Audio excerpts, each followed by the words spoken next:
이게 무슨 짓이야? 너 미쳤니? 오늘 같은 날 재수없게 어디서 몸을 놀려? 순녀의 85세 생일 잔칫날, 며느리 은옥은 손 하나 까딱하지 않고 손주 며느리 혜경에게 50인분의 잔치상을 차리라 지시했지요. 어머님, 죄송해요. 정말 일부러 그런 게 아니라. 혜경이 실수로 국물을 쏟아 옷에 튀자 은옥은 분에 못 이겨 혜경의 머리채를 잡아 일으켰습니다. 그녀의 가냘픈 고개가 뒤로 젖혀지며 고통스러운 신음이 터져나왔지요. 하지만 은옥의 광기는 거기서 멈추지 않았습니다. 은옥은 수십 명의 친지가 지켜보는 한복판에서 혜경의 뺨을 사정없이 후려쳤습니다. 찰싹! 서슬 퍼런 타격음이 거실 가득 울려 퍼졌습니다. 이미 고열로 달아올랐던 혜경의 뺨 위로 은옥의 손자국이 선명하게 새겨졌지요. 그 시각 방에서 이 모든 소란을 듣고 있던 순녀의 손이 부르르 떨렸습니다. 10년 전 자신이 이 집안의 기강을 잡고 있을 때는 상상도 할 수 없던 폐륜적인 광경이 문 밖에서 벌어지고 있었습니다.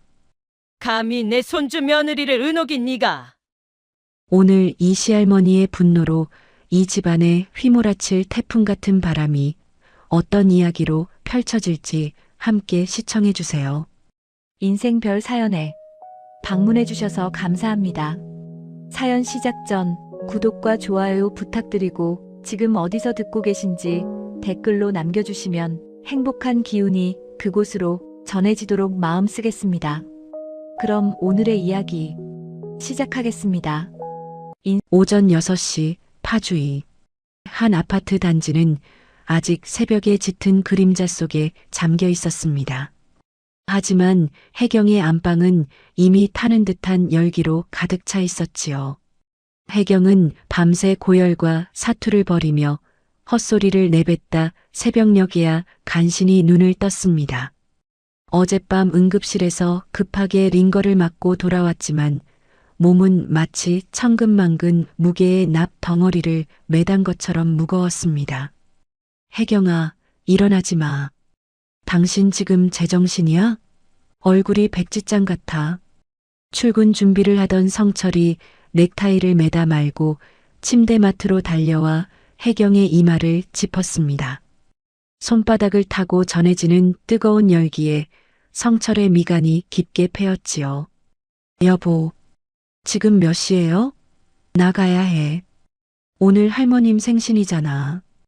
혜경은 갈라진 목소리로 간신히 대답하며 몸을 일으키려 했습니다. 하지만 세상이 빙글빙글 돌며 다시 침대 위로 고꾸라졌지요. 가지마. 내가 어머니한테 전화할게. 사람 죽어가는 거 뻔히 알면서 어떻게 오라고 하시겠어. 오늘만은 내가 장남 노릇 좀 할 테니까 당신은 누워 있어. 안 돼요. 어머님 성격 알잖아요. 오늘 나 빠지면 그 다음 날부터 내 인생이 어떻게 될지. 당신이 말하면 나만 더 미움받아요. 그리고 다른 사람도 아니고 할머님 생신인데 할머님 드실 쓴나물은 내 손으로 해드려야지. 혜경은 떨리는 손으로 침대 옆 협탁을 짚고 일어섰습니다. 15년. 그 긴 세월 동안 혜경은 단 한 번도 시댁의 대소사에 빠진 적이 없었습니다. 학벌이 낮다는 이유로 무식하다는 소리를 들을 때마다 그녀는 남들보다 2배, 3배 몸을 움직여 그 자리를 지켰지요. 그것이 혜경이 이 집안에서 살아남기 위해 택한 유일한 생존 방식이었습니다. 당신은 왜 그렇게 미련해? 재수 씨도 있고 진경이도 있잖아. 왜 꼭 당신 혼자 그 지옥 구덩이로 기어 들어가느냐고. 성철이 답답한 듯 소리를 높였지만 혜경은 힘없이 미소 지을 뿐이었습니다. 동서가 감자 하나 깎는 거 봤어요? 아가씨는 손님처럼 와서 대접받기 바쁜 사람인데 어머님은 발목 삐었다고 일주일째 누워 계신다니 내가 가야죠. 당신 나 본가에 좀 태워다 줘요. 운전할 기운이 도저히 없어. 결국 성철은 아내의 고집을 꺾지 못했습니다. 그는 죄인처럼 고개를 숙인 채 혜경의 겉옷을 챙겨 입혔지요. 아파트 주차장으로 내려가는 엘리베이터 안에서도 성철은 연신 혜경의 안색을 살폈습니다. 차가운 새벽 공기가 피부를 스치자 혜경은 소름이 돋는 듯 몸을 떨었습니다. 차는 안개 자욱한 파주의 전원주택 단지로 향했습니다. 세련된 건축물들이 즐비한 그곳은 누군가에게는 선망의 대상이었지만 혜경에게는 숨을 쉴 때마다 가슴이 조여오는 거대한 무덤과도 같았습니다. 핸들을 잡은 성철의 손등 위로 굵은 핏줄이 섰습니다. 여보, 점심때 내가 잠깐 올게. 무슨 일 있으면 바로 전화해. 알았지? 어머니가 뭐라고 하시면 그냥 못 들은 척하고. 걱정 마요. 오늘 하루만 잘 넘기면 돼요. 시댁 대문 앞에 차가 멈춰 섰습니다. 혜경은 차 문을 열기 전 팔뚝에 붙은 응급실 반창고를 떼어내고 소매를 깊게 끌어내렸습니다. 링거 자국을 들키는 날엔 아픈 거 광고하느냐는 은옥의 불호령이 떨어질 게 뻔했으니까요. 혜경은 성철의 배웅을 뒤로하고 도살장으로 향하는 짐승처럼 무거운 걸음을 옮겨 현관문을 열었습니다. 오전 7시 집안은 이미 서슬퍼런 공기로 가득 차 있었습니다. 거실 소파에 상전처럼 누워 리모컨을 돌리던 시어머니 은옥이 혜경을 발견하자마자 눈을 부라렸습니다. 이제 오니? 넌 장손 며느리라는 애가 시할머니 생신날 아침에 어디를 그렇게 쏘다니다가 이제야 기어들어와? 내 시할머님 오늘 85 되시는 날이야. 정신 똑바로 안 차려? 은옥의 날카로운 목소리가 혜경의 귓전을 때렸습니다. 혜경은 황급히 고개를 숙였지요. 어머님 죄송해요. 어젯밤에 몸이 너무 안 좋아서 응급실 좀 다녀오느라 늦었습니다. 지금 바로 주방으로 들어갈게요. 응급실? 야 혜경아. 너는 무슨 재벌집 사모님이라도 되는 줄 아니? 조금만 열나고 아파도 응급실 타령이게.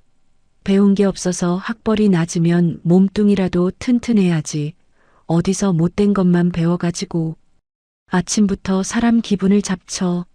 너 꾀병 부릴 생각이면 당장 관둬라. 우리 집안은 예부터 며느리가 정신력이 약하면 집안 복이 달아난다고 했다. 은옥은 혜경의 낮은 학력을 평생의 족쇄로 삼아왔습니다. 무식해서 몸 쓰는 일밖에 할 줄 모르는 애를 데려다 상류층 흉내라도 내게 해줬더니 이제 와서 아픈 척을 하느냐는 논리였지요. 은옥은 소파에서 꼼짝도 하지 않은 채 삿대질을 해댔습니다. 어머님, 저 정말 꾀병 아니에요. 저기 동서한테 연락해서 오늘 나물 무치는 것만 좀 도와달라고 하면 안 될까요? 손님이 50명인데 저 혼자서는 도저히. 뭐라고? 동서한테 연락을 해? 얘 좀 봐라. 양심도 없지. 수경이는 외국 유학까지 다녀와서 손이 얼마나 고운 애인데 그런 애한테 고추장 냄새, 마늘 냄새를 묻히라고? 걔는 오늘 호텔 예약 확인하고 답례품 고르느라 바빠. 너처럼 격 떨어지게 종일 주방에서 음식이나 하는 애랑 어디다 비교를 하니? 무식하면 손발이라도 부지런해야지. 은옥의 비정한 말 한마디 한마디가 혜경의 가슴에 비수가 되어 박혔습니다. 일주일 전 청소하던 혜경을 닥달하다 본인이 발목을 삐끗해 놓고는 그 죄를 모두 혜경에게 덮어씌우며 상전 노릇을 하고 있었지요. 그리고 너 어제 그 동네 고깃집 서빙 가서 번 돈 내놔라. 내 발목 치료비랑 진경이 이번 달 카드값 메꿔야 한다니까. 너 같은 애가 몸으로 때워서 돈 버는 게 이 집안에 기여하는 유일한 길이야, 알겠니? 토 달지 말고 당장 들어가서 나물 무쳐. 할머님이 제일 좋아하시는 쓴나물. 그거 손 많이 가니까 지금부터 시작해야 해. 만약에 오늘 생신상 망치기만 해봐. 나 가만 안 있을 줄 알아. 혜경은 비틀거리는 몸을 이끌고 주방으로 향했습니다. 세련된 대리석 아일랜드 식탁 위에는 이미 은옥이 어제 주문해 놓은 식재료들이 산더미처럼 쌓여 있었지요. 50인분의 잔치상.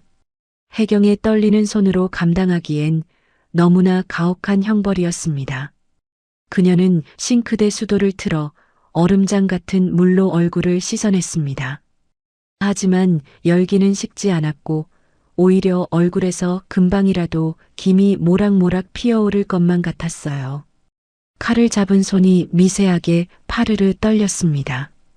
도마 위로 칼날이 부딪히는 소리가 규칙적으로 울려 퍼졌지요. 탁, 탁, 탁.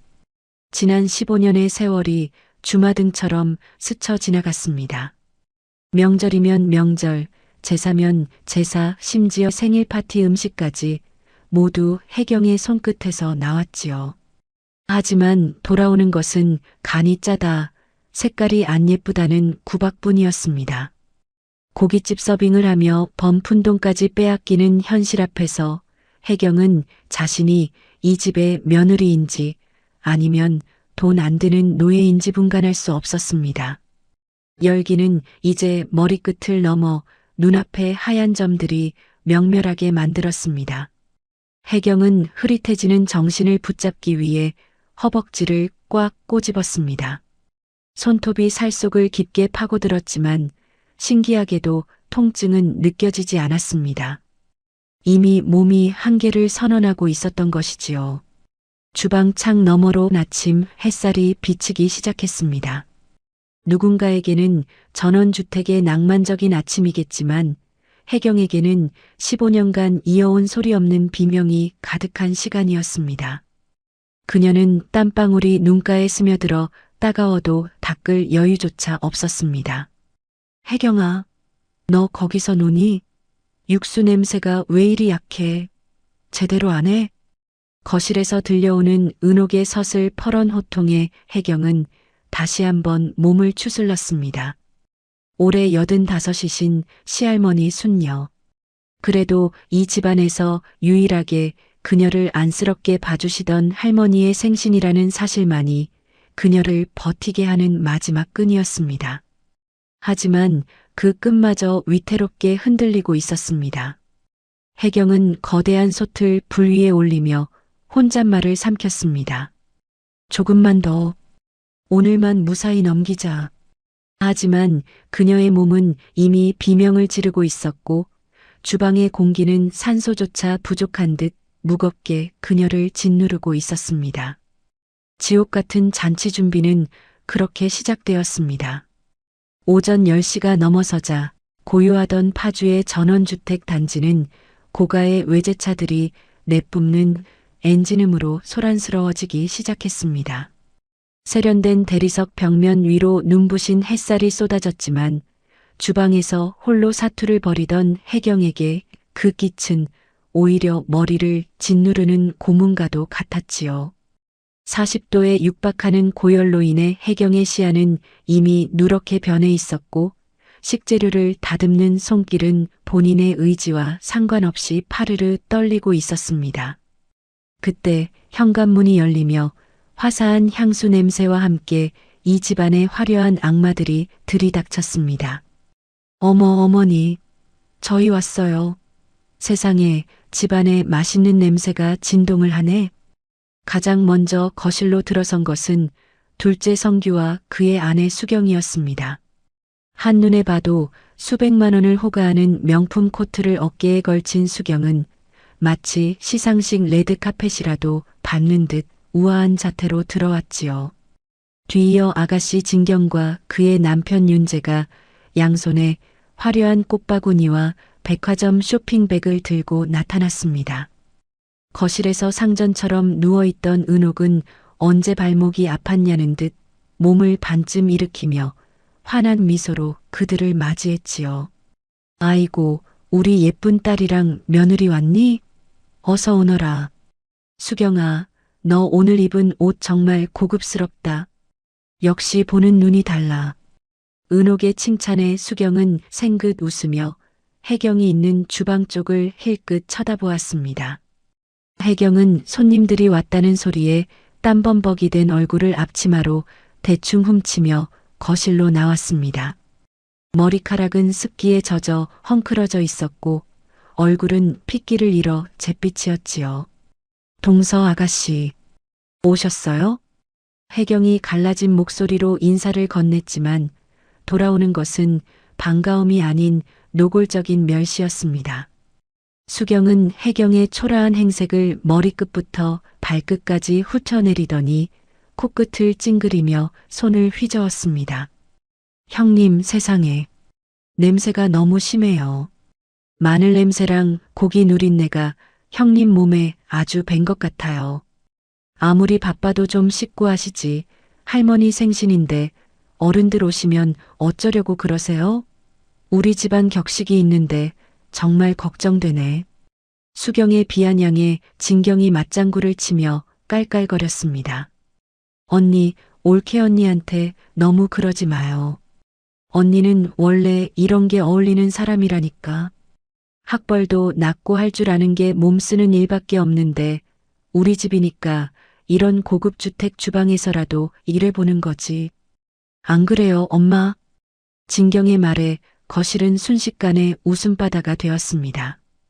혜경은 모욕감에 입술을 꽉 깨물었지만 그들을 상대할 기운조차 남아있지 않았습니다. 그때 혜경이 비틀거리며 조리대를 붙잡는 순간 소매가 살짝 위로 올라가며 어젯밤 응급실에서 남겨진 시퍼런 링거 멍 자국과 반창고 찌꺼기가 드러났습니다. 그걸 놓칠 리 없는 수경의 눈이 번뜩였지요. 어머, 형님, 팔에 그게 뭐예요? 링거 맞았어요? 세상에, 지금 아픈 거 티 내시는 거예요? 할머니 생신날 분위기 잡치려고 작정하셨나 봐. 아주 유세가 대단하시네요. 수경은 마치 큰 잘못이라도 발견한 듯 호급을 떨며 은옥을 쳐다보았습니다.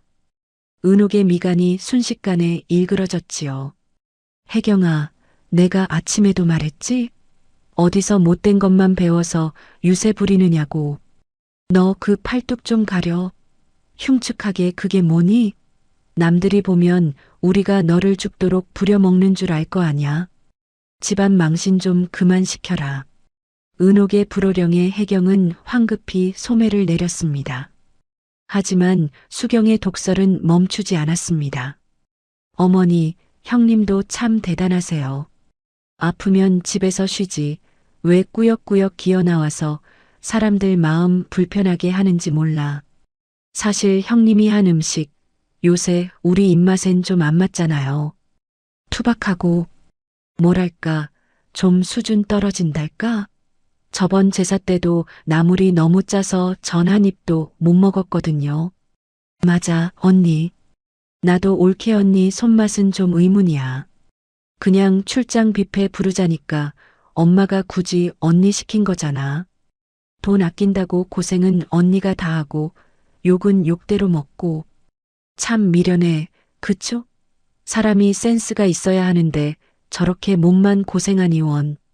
진경은 소파에 깊숙이 기대앉아 혜경이 깎아놓은 과일을 집어먹으며 말을 보탰습니다. 혜경은 자신의 삶이 이들에게는 한낱 구경거리이자 비웃음의 소재라는 사실에 가슴이 갈기갈기 찢어지는 것 같았습니다. 지난 15년 동안 그들의 뒷바라지를 하며 헌신했던 세월이 허망하게 느껴졌지요. 둘째 성규와 진경의 남편 윤재 역시 방관자이긴 마찬가지였습니다. 아니, 그들은 오히려 이 상황을 즐기는 듯 했지요. 성규는 혜경에게 눈길 한 번 주지 않은 채 자신의 명품 시계를 만지작거리며 입을 열었습니다. 형수님, 오늘 갈비찜에 기름 좀 확실히 제거하세요. 저 요새 다이어트 중이라 기름기 있으면 못 먹습니다. 그리고 진경이가 말한 것처럼 간 좀 제대로 맞추시고요. 저번처럼 싱겁게 내놓으면 저 화냅니다. 처형, 저도 아침 안 먹고 와서 배고프네요. 음식 언제 다 돼요? 손님들 오기 전에는 끝낼 수 있는 거죠? 우리 집안 체면이 있는데 늦어지면 곤란합니다. 윤재의 재촉에 혜경은 무거운 몸을 돌려 다시 주방으로 향했습니다. 등 뒤로 들려오는 그들의 화기애애한 대화 소리는 혜경에게는 날카로운 바늘이 되어 온몸을 찌르는 것 같았습니다. 수경은 거실 테이블에 놓인 혜경의 낡은 가방을 손가락 끝으로 슬쩍 밀어내며 다시 한마디를 던졌지요. 어머니, 근데 형님 요새 고깃집에서 알바한다면서요? 세상에 아무리 돈이 급해도 그렇지 우리 집안 체면이 있는데 어떻게 고깃집 서빙을 해요? 동네 사람들이 볼까봐 창피해서 정말 얼굴을 못 들겠어요. 말도 마라. 내가 가지 말라고 그렇게 말려도 굳이 가서 돈을 벌어오겠다잖니. 그래 놓고 그 돈을 순순히 내놓느냐? 꼭 내가 달라고 소리를 질러야 마지못해 내놓는단다. 며느리 하나 잘못 들여서 내가 무슨 고생인지 모르겠어. 그 돈으로 카드값 메꾸고 내 약값 하는 건데 생색은 혼자 다 낸다니까. 은옥의 거짓 섞인 하소연에 수경은 혀를 차며 동정하는 척을 했습니다. 혜경은 주방 싱크대 앞에서 쏟아지는 눈물을 참기 위해 눈을 크게 떴습니다. 고깃집에서 바쁘게 움직여 벌어온 돈은 고스란히 은옥의 발목 치료비와 진경의 사치스러운 카드값으로 들어갔는데 이제는 그 노동마저 가문의 수치로 몰아세우고 있었지요. 주방 공기는 달궈진 솥에서 나오는 열기로 숨이 막힐 듯 했습니다. 혜경은 50인분의 나물을 무치고 전을 부치고 갈비를 삶으면서 자신의 영혼이 서서히 타들어가는 것을 느꼈습니다. 머리는 깨질 듯이 아파왔고 다리는 금방이라도 꺾일 듯 후들거렸습니다.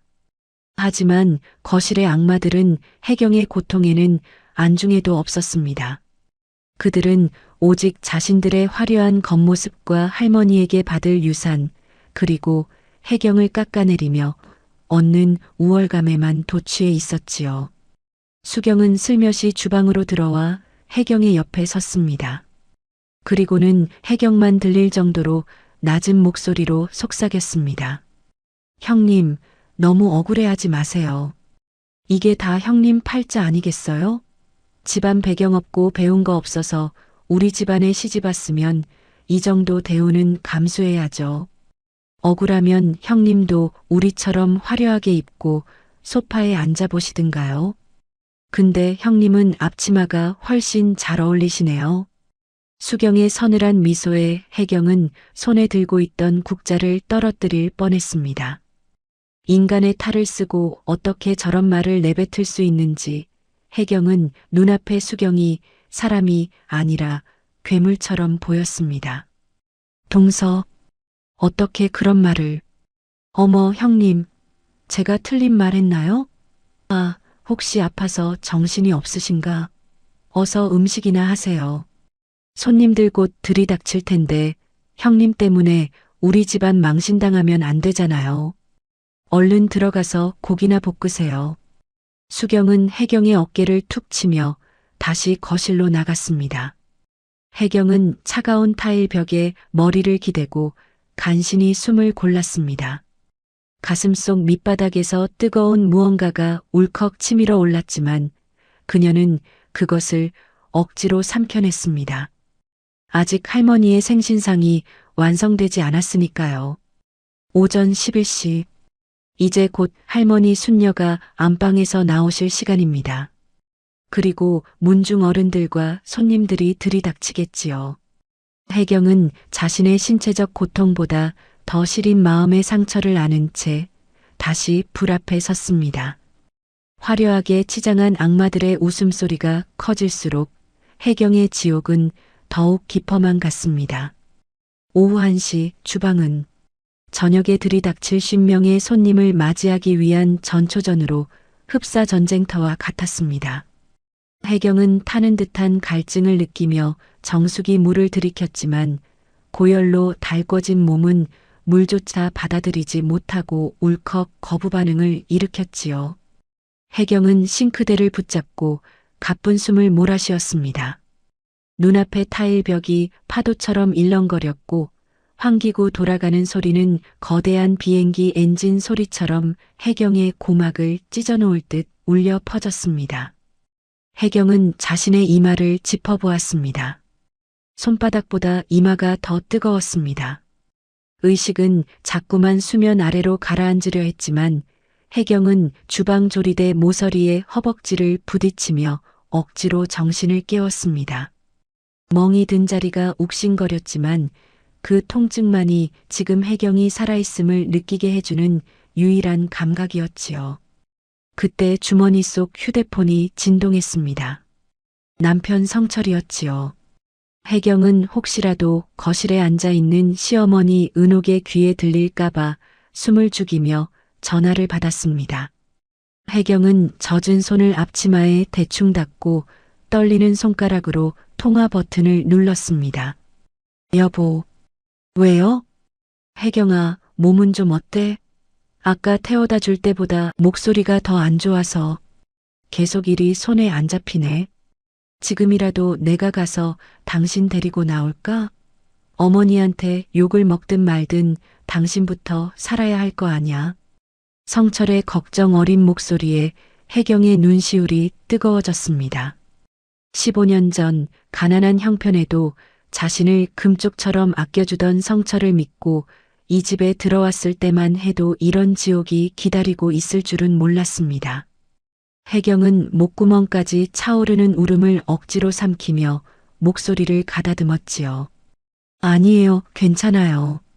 지금 할머님 점심 드시고 계셔서 나 주방에서 좀 쉬고 있어. 당신은 오늘 계약 잘 성사시키고 저녁에 일찍 와요. 할머님 배워야지. 나 진짜 괜찮으니까 일에 집중해요. 당신 정말 미련하다. 어머니가 또 뭐라고 하시면 참지 말고 바로 전화해. 알았지? 제발 좀 당신 몸부터 챙겨. 나 당신 잘못되면 못 살아. 전화를 끄는 해경은 벽에 머리를 기댔습니다. 남편에게는 쉬고 있다고 거짓말을 했지만 그녀의 앞에는 아직 손질해야 할 문어와 무쳐야 할 나물들이 산더미처럼 쌓여 있었지요. 성철의 다정한 목소리가 오히려 해경의 가슴을 후벼 팠습니다. 자신이 견디는 이 고통이 결국 남편을 위한 것이라고 자위해 왔지만 오늘따라 그 정당성이 희미하게 흐려지고 있었습니다. 해경은 다시 앞치마를 질끈 동여매고 조리대 앞에 섰습니다. 식탁에서는 순녀의 점심 식사가 한창이었습니다. 은옥과 수경, 진경은 85세 생신을 맞은 순녀를 가운데 모셔놓고 짐짓 효도 경쟁이라도 하듯 떠들어댔지요. 순녀는 묵묵히 손주며느리 해경이 정성껏 무쳐낸 나무를 씹으며 자신의 기구한 10년을 떠올렸습니다. 근 10년 동안 3번의 대수술을 거치며 병원 침대에 누워보낸 시간들이 주마등처럼 스쳐 지나갔습니다. 첫 번째 담도암 수술 후 기력을 회복하나 싶더니 연이어 찾아온 뇌졸중과 엉덩이뼈 골절 수술까지 순녀는 생사의 갈림길을 오가느라 집안의 기강이 어떻게 무너져 내리는지 살필 겨를이 없었습니다. 순녀는 수술 후 재활 치료를 받던 요양병원에서의 기억을 되살렸습니다. 은옥은 바쁘다는 핑계로 얼굴 한번 비추지 않았고 병원비가 아깝다며 제일 싼 다인실을 고집했지요. 하지만 해경은 달랐습니다. 그 먼 곳까지 일주일에 3번씩 따뜻한 반찬을 해 나르며 순녀의 마른 다리를 밤새도록 주물러 주었지요. 할머니, 조금만 더 힘내세요. 집에 가셔야죠. 라며 울먹이던 손주 며느리의 목소리가 순녀의 귓가에 맴돌았습니다. 그때 해경의 손마디가 이미 거칠어져 있었다는 것을 순녀는 이제야 깨달았습니다. 자신이 병상에서 회복에만 전념하는 동안 며느리 은옥은 이 집안의 안주인 노릇을 하며 손주 며느리인 해경을 이름 없는 식모처럼 부렸던 것입니다. 순녀는 해경이 무친 나물을 다시 한번 입에 넣었습니다. 은옥이 옆에서 어머니, 이거 제가 해경이한테 특별히 지시해서 간도 아주 약하게 본 거예요. 어머니 건강 생각해서 제가 어젯밤부터 얼마나 신경 썼는지 몰라요. 라며 천연덕스럽게 거짓말을 보탰지만 순녀는 알고 있었습니다. 이 깊고 정갈한 맛은 오직 혜경만이 낼 수 있는 진심 어린 효심의 맛이라는 것을요. 순녀의 매서운 눈이 주방 입구에서 벽을 짚고 비틀거리는 혜경에게 멈췄습니다. 혜경의 이마에는 식은 땀이 비 오듯 흐르고 있었고 그녀가 쥐고 있는 행주는 이미 땀과 물로 흠뻑 젖어 있었습니다. 불쌍한 것. 내가 죽지 못해 사는 동안 내가 내 대신 이 집안의 가시밭길을 다 걸었구나. 은옥이 저 여편네가 너를 얼마나 볶아댔을지 안 봐도 비디오구나. 순녀의 가슴 깊은 곳에 켜켜이 쌓인 분노가 차갑게 식으며 날카로운 결정체를 이루기 시작했습니다. 하지만 순녀는 당장 소리를 지르지 않았습니다. 85년을 살아온 노인은 알고 있었지요. 성급한 화풀이는 도리어 혜경에게 독이 될 뿐이라는 것을요. 그녀는 며느리 은옥과 손녀 며느리 수경이 제 발로 무덤을 팔 때까지 그들의 추악한 민낯이 완전히 바닥을 드러낼 때까지 기다리기로 했습니다. 순녀는 지팡이를 쥔 손에 힘을 주었습니다. 식탁의 화제는 어느덧 수경과 진경의 명품 자랑으로 넘어갔습니다. 수경은 자신의 손가락에서 번쩍이는 다이아몬드 반지를 보이며 혜경을 힐끗 쳐다봤습니다. 어머니, 진경 아가씨 이번에 산 가방 정말 예쁘지 않아요? 한정판이라 구하기도 힘들었다던데. 우리 형님도 저런 거 하나 있으면 좋을 텐데. 맨날 목 늘어난 티셔츠만 입고 주방에 계시니 제가 다 민망해서 원. 명색이 이 집안 큰 며느리인데 격식이 너무 없으시잖아요. 수경의 비아냥에 진경이 깔깔대며 맞장구를 쳤습니다. 진경은 입안에 든 갈비를 씹으며 거만한 표정으로 말을 이었습니다. 언니, 올케 언니한테 그런 게 어울리겠어? 가방 살 돈 있으면 차라리 고기나 실컷 사 먹으라고 해요. 어제 고깃집 서빙 알바까지 하느라 기운도 없을 텐데. 그 돈으로 내 카드값 메꿔주는 건 고맙지만 가끔 보면 참 미련해 보여. 누가 그렇게 살라고 등 떠민 것도 아닌데 말이야. 은옥은 그 소리가 주방까지 들릴까봐 눈치를 보더니 쯧쯧 혀를 찼습니다. 하지만 그녀의 목소리에도 혜경을 향한 애정은 눈 씻고 찾아볼 수 없었지요. 야, 조용히 해라. 제 귀 밝다. 그나저나 혜경이 저녀는 돈 벌어오면 고스란히 내놓을 것이지 꼭 쥐꼬리만큼 남겨서 자기 아들 학원비 보태려고 유세를 부린다니까. 배운 거 없으면 애라도 똑똑하게 키우고 싶은가 본데 그게 어디십니까? 제 애미 머리 닮았으면 뻔하지. 그 머리로 무슨 공부를 하겠다고. 은옥의 입에서 나오는 말들은 하나같이 칼날이 되어 주방 안까지 날아와 꽂혔습니다. 혜경은 손에 든 행주를 꽉 쥐었습니다. 학벌이 낮다는 이유로 자신의 존재를 부정당하는 것도 모자라 이제는 하나뿐인 아들의 미래까지 저주하는 시어머니의 독설에 심장이 터질 것 같았습니다. 혜경의 아들은 이 집안에서 그녀가 버티는 유일한 희망이었습니다. 그 아이만큼은 자신처럼 무시당하지 않게 하려고 밤마다 고깃집에서 다리가 붓도록 서빙을 했던 것인데 시어머니는 그 눈물겨운 노력조차 비웃음거리로 만들고 있었습니다. 혜경은 이제 저녁에 쓸 고기전을 부치기 위해 가스레인지 앞에 섰습니다. 뜨거운 불길이 얼굴을 덮치자 고열로 달아오른 뺨이 따갑다 못해 아려왔습니다. 기름 냄새가 코끝을 찌를 때마다 혜경은 속이 뒤집히는 듯한 헛구역질을 참아야 했지요. 팬 위에서 지글거리는 전들이 마치 혜경의 속을 태우는 불꽃처럼 보였습니다. 그때 주방 바닥이 크게 한번 빙글 돌며 균형을 잃은 혜경의 손등이 뜨겁게 달궈진 팬 모서리를 스쳤습니다. 아! 짧은 외마디 비명이 새어나왔지만 혜경은 얼른 자신의 입을 막았습니다. 손등에 시뻘건 화상 자국이 남았고 물집이 금방이라도 잡힐 듯 부풀어 올랐지만 찬물에 담글 시간조차 없었지요. 혜경은 흐르는 수돗물에 손을 잠시 대보려다 거실에서 들려오는 은옥의 목소리에 소스라치게 놀라 손을 거두었습니다. 혜경아, 너 거기서 뭐해? 조용히 좀 못하니? 할머니 식사하시는데 어디서 비명을 질러? 혜경은 화상 입은 손을 앞치마 뒤로 감추며 죄송하다는 말을 삼켰습니다.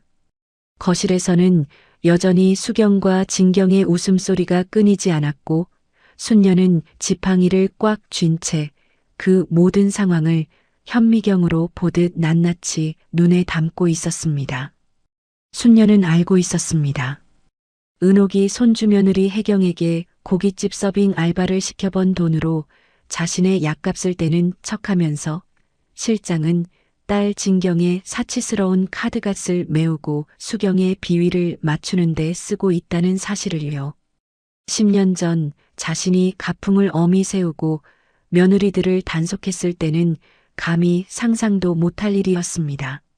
순녀는 자신이 병상에 누워있던 그 10년이 원통했습니다. 며느리 은옥의 뻔뻔한 웃음 뒤에 숨겨진 탐욕이 저토록 거대해질 동안 아무것도 하지 못한 자신이 원망스러웠습니다. 순녀는 식사를 마친 뒤 자리에서 일어났습니다. 은옥이 허둥지둥 달려와 어머니, 제가 부축해 드릴게요. 라며 팔을 잡으려 하자 순녀는 거칠게 그 손을 뿌리쳤습니다. 내버려둬라. 내 다리로 걷겠다. 너희는 저녁 잔치 손님 맞이 준비나 철저히 해. 혜경이 혼자 두지 말고 너희도 주방 가서 좀 거들어. 며느리가 저렇게 죽어가는 상인데 너희는 목구멍으로 밥이 잘도 넘어가느냐? 순녀의 예상치 못한 일침에 거실에는 찬물을 끼얹은 듯 정적이 흘렀습니다. 수경과 진경은 당황한 듯 서로 눈치를 보았고 은옥은 얼굴이 벌개진 채 어쩔 줄 몰라 했지요. 하지만 은옥은 금세 여우처럼 얼굴을 바꾸며 그럼요, 어머니. 걱정 마세요. 제가 다 알아서 하겠습니다. 얘들아, 할머니 안방 가시게 부축해 드려라. 라고 말하며 위기를 넘겼지요. 순녀가 안방으로 들어가 문이 닫히자마자 은옥의 표정은 독사처럼 변했습니다. 그녀는 씩씩거리며 주방으로 걸어 들어와 혜경의 팔을 거칠게 낚아챘습니다. 너 할머니한테 무슨 소리 했어? 왜 쓸데없이 불쌍한 척해서 나까지 욕먹게 하느냐고. 너 오늘 아주 작정했지? 사람 기분 잡치게 하려고 링거 맞은 거 광고하고 비명 지르고. 은옥의 손톱이 혜경의 연약한 팔살을 파고들었습니다. 혜경은 화상 입은 손의 통증과 은옥의 악다구니 사이에서 정신을 놓을 것만 같았습니다. 어머님, 저 정말 아무 말도 안 했어요. 그냥 할머니가. 시끄러워. 변명하지 마. 너 당장 나와서 거실 바닥부터 다시 닦아. 수경이랑 진경이 온 거 안 보여? 손님들 오기 전에 집안 꼴이 이게 뭐야? 나물은 다 묻혔니? 문어는? 하나라도 부족하면 오늘 제삿날인 줄 알아. 은옥의 고함 소리에 혜경은 화상 입은 손을 앞치마 뒤로 숨기며 고개를 숙였습니다. 저녁 잔치까지 남은 시간은 단 4시간. 혜경의 지옥은 이제 절정을 향해 치닫고 있었습니다. 주방 시계의 초침 소리가 마치 혜경의 생명을 깎아내는 날카로운 칼소리처럼 집안을 메웠고 혜경은 이제 숨을 쉴 때마다 가슴이 타들어가는 감각에 눈을 감았습니다. 지옥 같은 잔치 준비는 그렇게 피눈물 속에 계속되었습니다. 오후 5시가 넘어서자 집안은 몰려드는 친지들과 순녀의 형제들로 발 디딜 틈 없이 북적였습니다. 거실 가득 내려앉은 화려한 조명 아래서 사람들은 술잔을 부딪히며 웃음을 터뜨렸지만 그 활기찬 소음은 주방에서 홀로 사투를 벌이는 혜경에게는 날카로운 바늘이 되어 고막을 찔렀지요. 혜경은 이제 숨을 쉴 때마다 가슴 안쪽이 타들어가는 통증을 느꼈습니다. 40도에 육박하는 고열로 인해 시야는 이미 누렇게 변해 있었고 사람들의 얼굴은 기괴하게 일렁이는 환영처럼 보였습니다. 혜경은 주방 안쪽에서 거대한 솥에 담긴 갈비탕을 그릇마다 나누어 담고 있었습니다. 손등에 입은 화상은 이미 진물이 올라와 앞치마 끈에 쓸릴 때마다 비명이 터져 나올 만큼 쓰라렸지만 그녀에게는 약을 바를 단 1분의 여유도 허락되지 않았습니다. 은옥은 연신 주방을 들락거리며 야 혜경아, 저쪽 상에 물 비었다. 전이 왜 이렇게 늦게 나와? 어른들 기다리시잖니? 라며 채찍질을 멈추지 않았습니다. 혜경은 대답할 기운조차 없어 젖은 행주를 꽉 쥐며 다시 몸을 일으켰습니다. 무릎이 꺾일 듯 후들거렸지만 지금 쓰러지면 감당해야 할 은옥의 독설이 더 무서웠기에 그녀는 초인적인 정신력으로 버티고 있었지요. 그때 거실 소파에서 가방 자랑을 하던 수경이 주방 입구 쪽으로 다가왔습니다. 수경은 오늘 잔치를 위해 맞췄다는 우아한 크림색 실크 원피스를 뽐내며 혜경을 힐끗 쳐다보았습니다. 형님, 저기요. 갈비탕 국물이 좀 짠데 간 다시 좀 봐줘요. 명색이 우리 집안 잔치인데 음식이 이러면 안 되잖아요. 수경은 코끝을 찡그리며 혜경의 땀 냄새가 역겹다는 듯 손부채질을 했습니다. 혜경은 흐릿한 정신 속에서도 쟁반 위에 갈비탕 3그릇을 올렸습니다.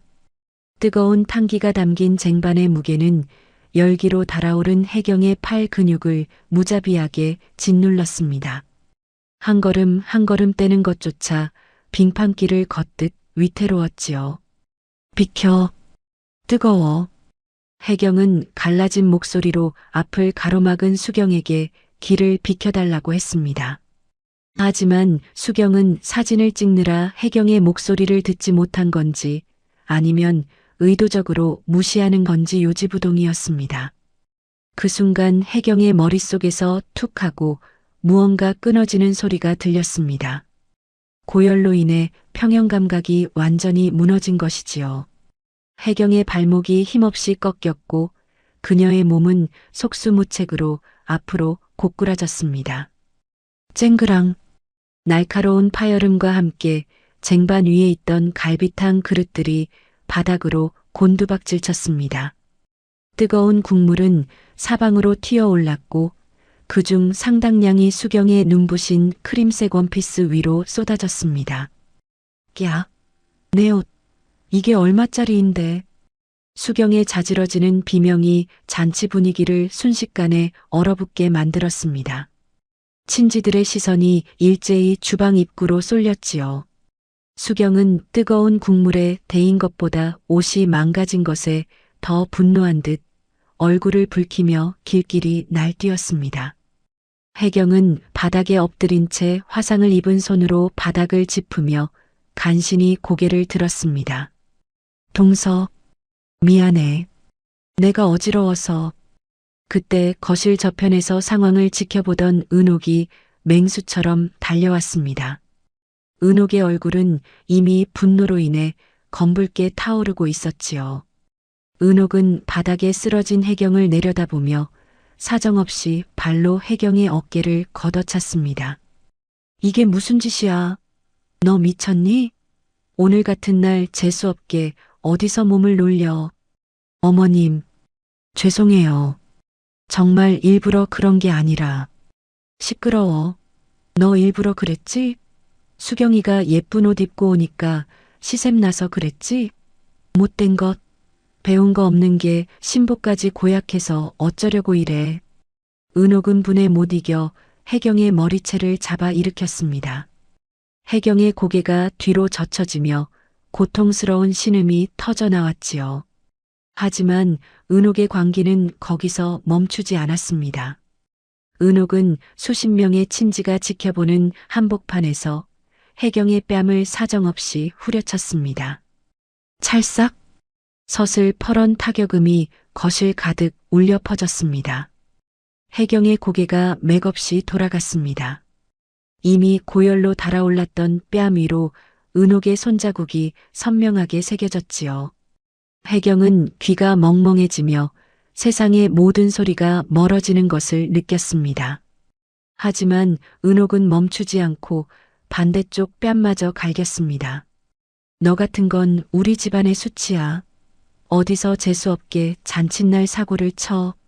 당장 안 일어나? 수경이 옷값 내놔. 내가 고깃집에서 서빙 알바해서 번 돈 다 내놓으라고. 은옥의 악다구니 뒤로 수경은 원피스를 붙잡고 울먹이며 독서를 퍼부었습니다. 어머니, 진짜 형님 너무해요. 내가 아까부터 아픈 척 유세 부리지 말라고 했잖아요. 결국 이렇게 사고를 쳐서 내 옷을 이 꼴로 만들어요? 이거 한정판이라 다시 구하지도 못하는데 형님이 어떻게 책임질 거야? 진경 역시 소파에서 일어나 혀를 차며 거들었습니다. 새언니, 정말 정 떨어진다. 할머니 생신날 이게 무슨 망신이야? 엄마 발목도 안 좋은데 언니가 도와주지는 못할 망정.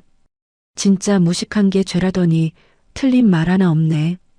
혜경은 뺨에서 느껴지는 타는 듯한 통증보다 친지들 앞에서 짐승처럼 취급당하는 수치심에 가슴이 갈기갈기 찢겨나갔습니다. 사람들의 시선은 동정보다는 어휴, 며느리가 왜 저래? 잔칫날 재수없게실이라는 차가운 멸시로 가득 차 있었지요. 혜경은 바닥에 흩어진 고기 조각과 국물 사이에서 무너져 내렸습니다. 그녀의 눈에서 뜨거운 눈물이 뺨의 화상 위로 흘러내렸습니다. 그 시각 순녀의 방에서 이 모든 소란을 듣고 있던 순녀의 손이 부르르 떨렸습니다. 순녀는 지팡이를 짚고 간신히 몸을 일으켰습니다. 문틈 사이로 보이는 혜경의 꺾인 어깨와 그 위에서 군림하는 며느리 은옥의 악마 같은 표정. 순녀는 피가 거꾸로 솟는 기분을 느꼈습니다. 은옥아, 내가 오늘 기어이 사람을 잡는구나. 내 손주 며느리 목숨을 담보로 내 허영심을 채우는구나. 순녀는 문고리를 잡았습니다. 당장이라도 나가서 은옥의 뺨을 때리고 싶었지만 순녀는 다시 한번 숨을 골랐습니다. 아직은 아니었습니다. 혜경이 이 지옥 같은 굴레를 스스로 끊어낼 결심을 할 때까지, 그리고 이 모든 악마들이 가장 높은 곳에서 떨어질 때까지 순녀는 자신의 분노를 칼날처럼 갈고 닦았습니다. 혜경은 은옥의 발길질에 채이며 간신히 몸을 일으켰습니다. 뺨은 부어올라 입안이 터졌는지 비릿한 피 맛이 느껴졌습니다. 하지만 혜경은 다시 행주를 들었습니다. 깨진 그릇 조각을 손으로 주워 담으며 그녀는 생각했습니다. 이곳은 지옥이다. 나는 15년 동안 이 지옥을 가족이라는 이름으로 버텼지만 이곳은 처음부터 악마들의 소굴이었다. 혜경의 눈동자에서 생기가 사라지고 그 자리에 차가운 무언가가 들어차기 시작했습니다. 그것은 15년간 이어온 헌신의 종말이자 처절한 복수의 시작을 알리는 신호탄이었습니다. 주방으로 돌아가는 혜경의 뒷모습을 보며 수경은 더러운 것을 본 듯 침을 뱉었고 은옥은 재수 없어, 정말. 이라며 다시 손님들에게 다가가 가식적인 웃음을 지어 보였습니다. 잔치는 계속되었습니다. 하지만 그 화려한 조명 아래서 혜경의 영혼은 이미 죽어 있었고 순녀의 분노는 조용히 폭발할 시간을 기다리고 있었습니다. 밤은 그렇게 잔인하고도 고요하게 깊어갔습니다. 혜경은 다시 주방 가스레인지 앞에 섰습니다. 불길이 얼굴을 덮칠 때마다 은옥에게 맞은 뺨이 쓰려왔지만 혜경은 이제 아무런 고통도 느끼지 못하는 사람처럼 기계적으로 국자를 저었습니다. 혜경의 등 뒤로 들려오는 웃음소리들은 이제 그녀의 것이 아니었습니다. 혜경은 결심했습니다. 이 잔치가 끝나면, 아니 이 지옥이 끝나면 반드시 대가를 치르게 해주겠노라고. 순녀는 방 안에서 혜경의 거친 숨소리를 듣고 있었습니다. 순녀의 눈에는 눈물이 맺혔습니다. 혜경아, 조금만 더 버텨라. 할미가 내 눈물 다 닦아주마. 순녀는 지팡이를 꽉 쥔 채 어둠 속에서 조용히 때를 기다렸습니다. 집안을 가득 채운 고기 냄새와 사람들의 소란함 속에서 오직 혜경과 순녀만이 서로 연결된 고통을 나누고 있었습니다. 잔치가 한창 무르익은 저녁 7시. 집안은 술 기운에 취한 친지들과 순녀의 형제들 목소리로 떠나갈 듯 들썩였습니다. 거실 중앙에서는 은옥이 상전처럼 앉아 수경의 망가진 옷값을 혜경에게 어떻게 받아낼지 일장연설을 늘어놓고 있었고, 주방에서는 뺨이 붉게 부어오른 혜경이 기계적으로 설거지통에 손을 담그고 있었지요. 40도의 고열은 이미 혜경의 의식을 흐릿하게 만들었고, 그녀는 오직 정신력 하나로 썩어가는 동아줄을 붙잡듯 싱크대 모서리를 움켜쥐고 있었습니다.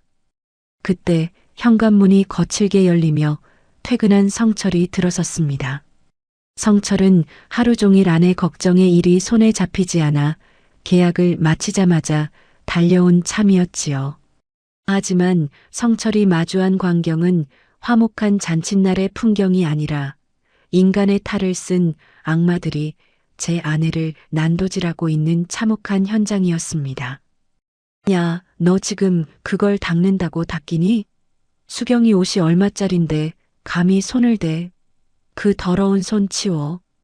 은옥의 날카로운 고함과 함께 혜경의 고개가 다시 한번 힘없이 돌아갔습니다.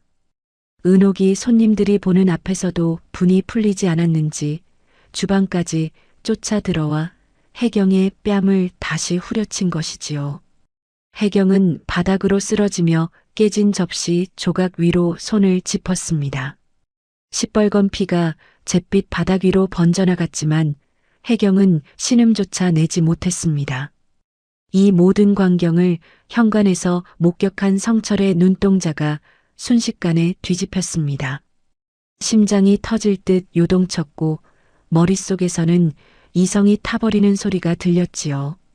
성철은 신발도 벗지 않은 채 거실을 가로질러 주방으로 돌진했습니다. 지금 뭐 하시는 거예요? 어머니. 성철의 포효가 집안을 진동시켰습니다.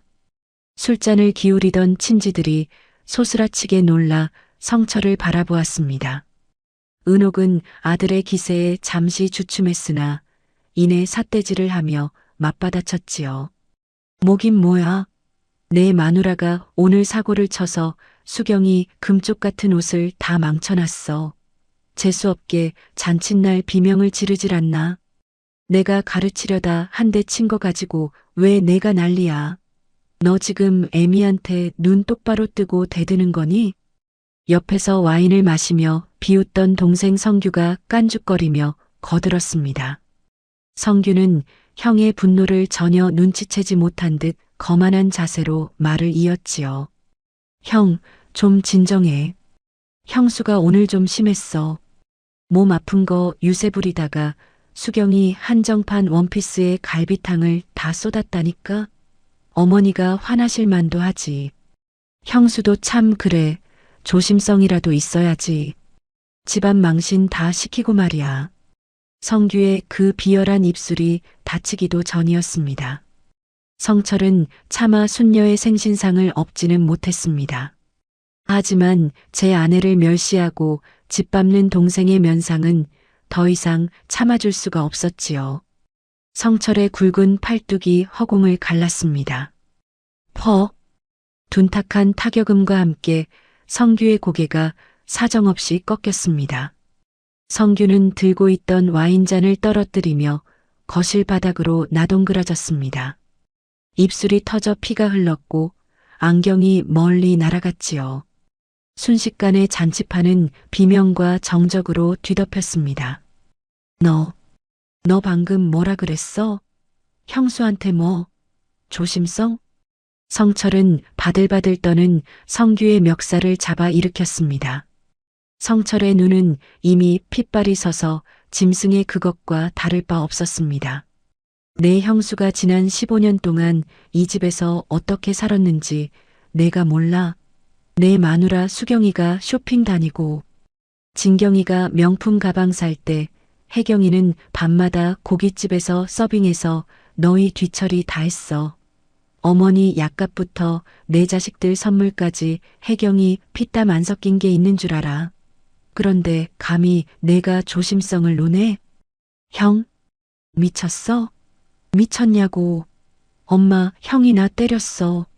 성규가 겁에 질려 소리쳤지만 성철은 멈추지 않았습니다. 성철은 은옥과 수경, 그리고 진경을 하나하나 증오가 서린 눈으로 쏘아보았습니다. 어머니, 그리고 너희들. 사람 아니야. 오늘 혜경이 응급실 다녀온 거 뻔히 알면서 이 잔치상을 차리게 해? 그러고도 뺨을 때려? 당신들이 그러고도 인간이야? 내 아내가 당신들 종이야? 식모냐고. 은옥은 아들의 서슬 퍼런 기세에 뒷걸음질을 쳤습니다.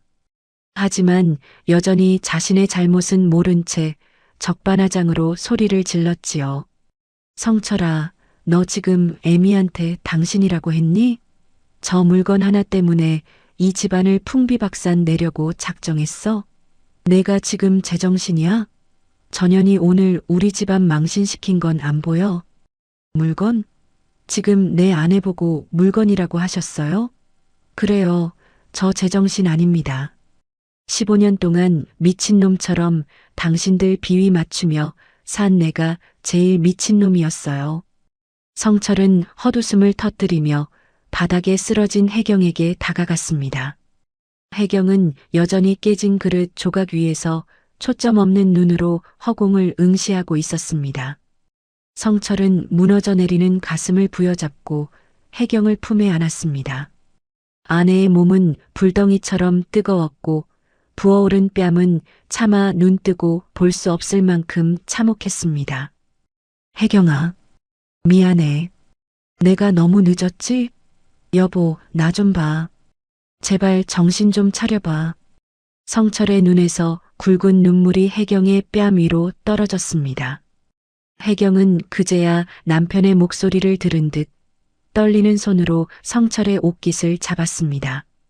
여보, 나 집에 가고 싶어. 이 집 너무 추워.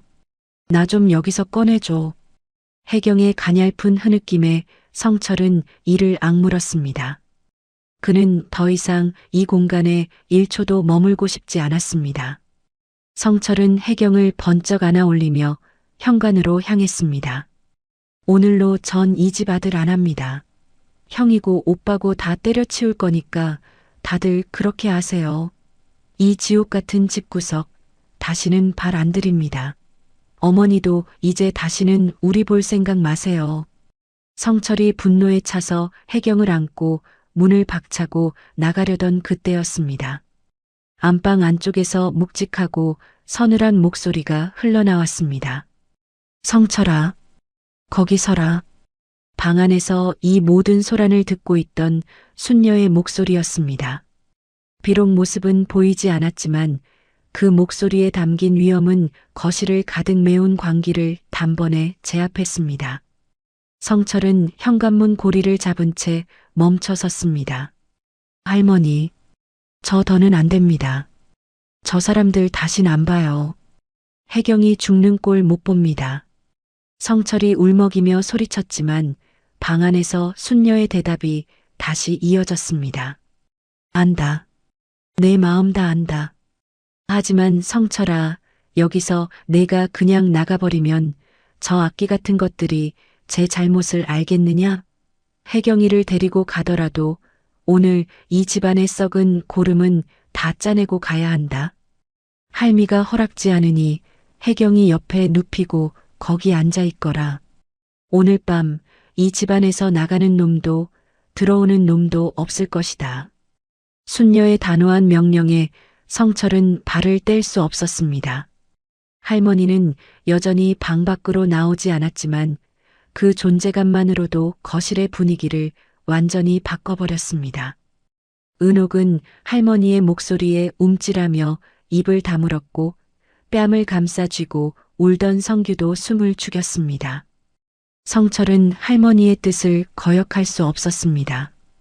그는 피눈물을 삼키며 혜경을 소파에 조심스럽게 눕혔습니다.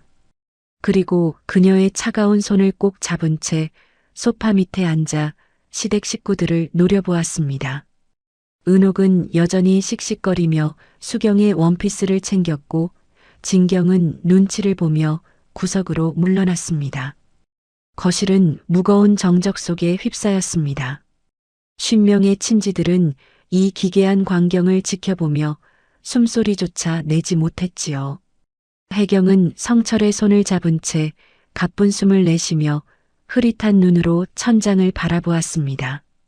순녀의 방 문은 굳게 닫혀 있었지만 그 뒤에서 어떤 폭풍이 준비되고 있는지 아무도 알지 못했습니다.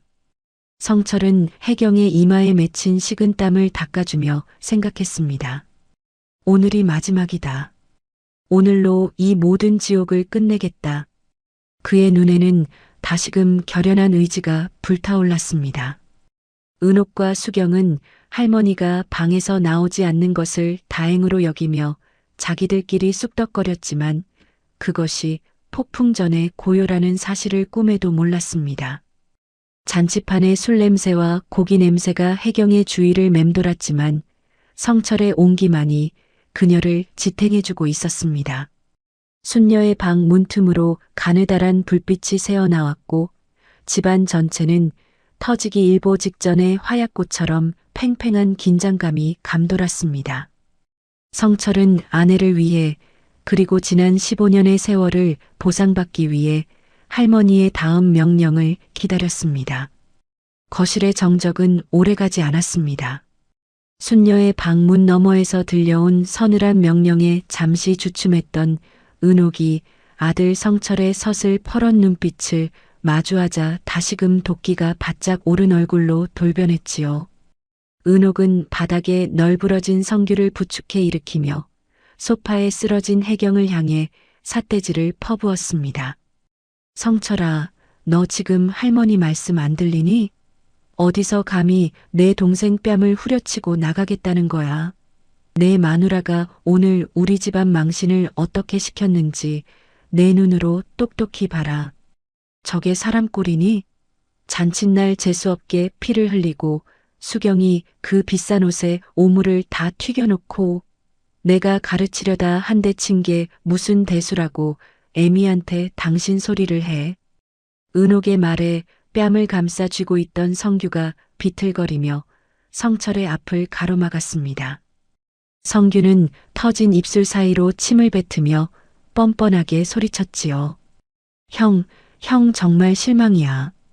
배운 것 없는 형수 하나 때문에 피부치인 내 얼굴을 이 꼴로 만들어? 어머니 말씀 틀린 거 하나 없어. 형수가 오늘 링거 맞고 와서 유세 부릴 때부터 알아봤어야 했다고. 저 여자가 우리 집안에 들어와서 한 게 뭐가 있어? 주는 밥 얻어먹고 이 넓은 집에서 호강하며 살았으면 이런 날은 좀 몸이 부서져라 일하는 게 당연한 거 아니야? 수경 역시 옆에서 원피스의 국물 자국을 손가락으로 가리키며 악다구니를 썼습니다. 아주버님, 저 이거 그냥 안 넘어가요. 형님이 일부러 그런 거 우리 친구들도 다 봤어요. 제가 예쁜 옷 입고 와서 질투나서 그런 거잖아요. 형님 같은 사람들은 다 그래요. 자기보다 잘난 사람 보면 어떻게든 흠집 내려고 안달이지. 아주버님이 형수 오냐오냐 해주니까 이 집 안주인이라도 된 줄 아나 본데 형님 수준에 이 집은 과분한 곳이었다고요. 성철은 아내의 차가운 손을 꽉 쥔 채 그들의 얼굴을 하나하나 훑쳤습니다.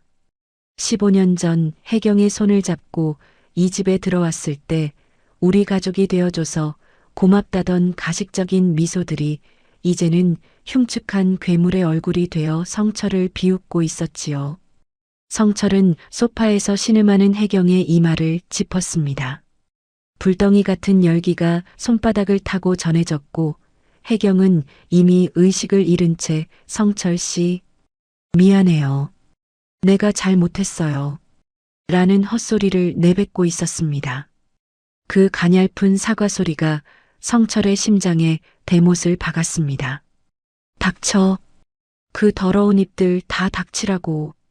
성철의 목소리는 낮았지만 거실 전체를 압도하는 무게감이 있었습니다.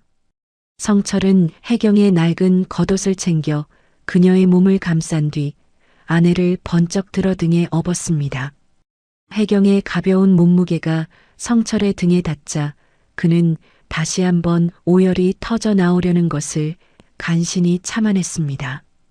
15년 동안 얼마나 굶기고 부려먹었으면 사람의 몸이 이토록 종이장처럼 가벼울 수 있는지 성철은 제 자신이 죽도록 미웠습니다. 어머니, 그리고 성규야. 너희들 방금 형수가 이 집에서 호강하며 살았다고 했지? 그 입으로 그런 말이 나와? 형수가 밤마다 고깃집 서빙 알바에서 번 돈으로 너희들 사치 채워줄 때 단 한 번이라도 고맙다는 말 해본 적 있어? 어머니 발목 수술비, 성규 네 자식들 유학비, 진경이 명품 가방가? 그거 다 누가 낸 줄 알아? 형수가 불판 닦고 손님들 비위 맞추며 모은 돈이야. 성철의 폭로에 은옥은 잠시 당황한 듯 눈동자를 굴렸지만 이내 뻔뻔하게 고개를 빳빳이 들었습니다. 그게 뭐? 이 집안 며느리라면 당연히 해야 할 도리지. 우리가 쟤를 걷어준 값이라고 생각하면 그것도 부족해. 고졸 출신을 우리 집안 장손 며느리로 받아줬으면 평생을 종처럼 일해도 모자랄 판에 어디서 돈 몇 푼 내놓은 거 가지고 생색이야? 도리? 종? 성철은 허탈한 웃음을 터뜨렸습니다. 그래요. 이제야 본심이 나오시네요. 당신들에게 혜경이는 가족이 아니라 그냥 부려먹기 좋은 노예였던 거지. 하지만 이제 끝이야. 이 집구석은 오늘부로 망했어. 내 아내 피 빨아먹고 기생하던 당신들, 이제 어디 한번 잘 살아봐. 성철이 혜경을 업고 현관으로 한 걸음을 내디뎠습니다. 그러자 진경이 달려와 성철의 옷자락을 붙잡았지요. 오빠, 미쳤어?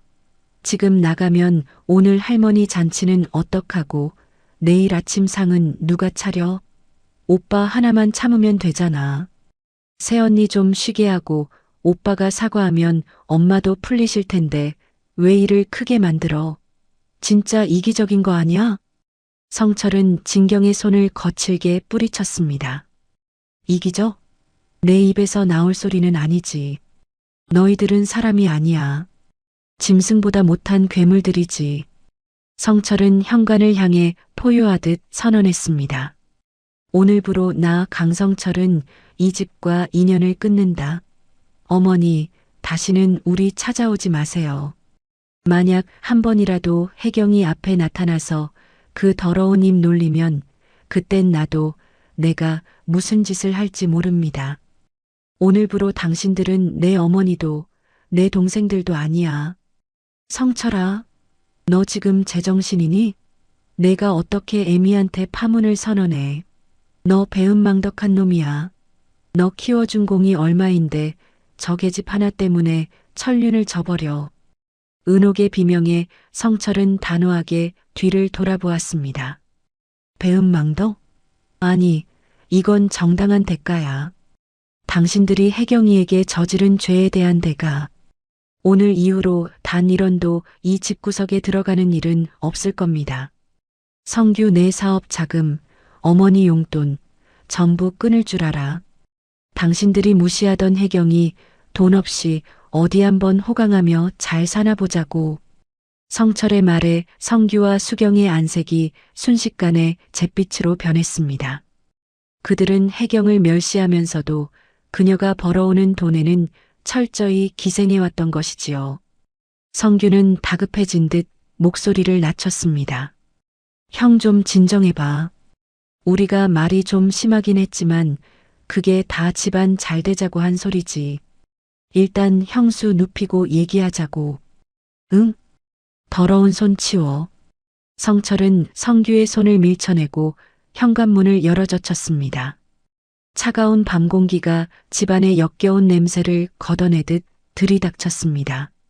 성철은 등에 엎인 혜경의 떨림을 느끼며 이를 악물었습니다. 이 집구석은 오늘부로 죽었어. 당신들이 죽인 거야. 성철의 마지막 선언이 거실 가득 울려 퍼졌습니다. 은옥은 분에 못 이겨 바닥을 치며 통곡했고 수경과 진경은 당장 끊길 지원책을 걱정하며 서로를 탓하기 시작했습니다. 친지들은 이 처절한 절연의 현장을 목격하며 술잔을 내려놓고 황급히 짐을 챙기기 시작했지요. 화려했던 잔치판은 순식간에 아수라장이자 흉가가 되어버렸습니다. 성철이 혜경을 들쳐업고 현관문 고리를 거칠게 잡아당기던 그 찰나였습니다. 은옥이 뒤에서 배은망덕한 놈, 나가면 끝이다. 라며 비명을 지르던 그 아수라장 한복판을 찍고 묵직하고도 서늘한 진동이 집안 전체를 뒤흔들었습니다. 쿵 마이너스. 지팡이가 대리석 바닥을 내리치는 소리는 단순한 타격음이 아니었습니다. 그것은 지난 10년 3번의 수술과 투병 속에 죽어 지내던 집안 어른의 귀환을 알리는 신호탄이자 악마들의 잔치를 끝내는 조종이었습니다. 안방 문이 열리고 모습을 드러낸 순녀는 더 이상 기력 없는 노인이 아니었습니다. 형형한 안광을 뿜어내는 순녀의 기세에 현관을 나서려던 성철의 발걸음이 돌처럼 굳어버렸습니다. 성철이 너 그 자리에 서라. 내 허락 없이 이 집안에서 나갈 수 있는 사람은 아무도 없다. 순녀의 낮은 목소리가 거실을 메웠습니다. 은옥은 시어머니의 예상치 못한 기백에 뒷걸음질을 쳤고 뺨을 감싸 쥐고 울던 성규와 원피스를 붙잡고 발을 구르던 수경도 숨을 죽였습니다. 순녀는 지팡이를 짚고 천천히 하지만 단호한 걸음으로 거실 한복판 50인분의 음식이 차려진 생일상 앞으로 다가갔습니다. 순녀의 시선은 먼저 소파 옆에 아내를 안고 서 있는 성철과 그의 등에서 정신을 잃어가는 혜경에게 머물렀습니다. 혜경의 부어오른 뺨과 손등의 화상 자국을 본 순녀의 눈꺼풀이 가르르 떨렸습니다.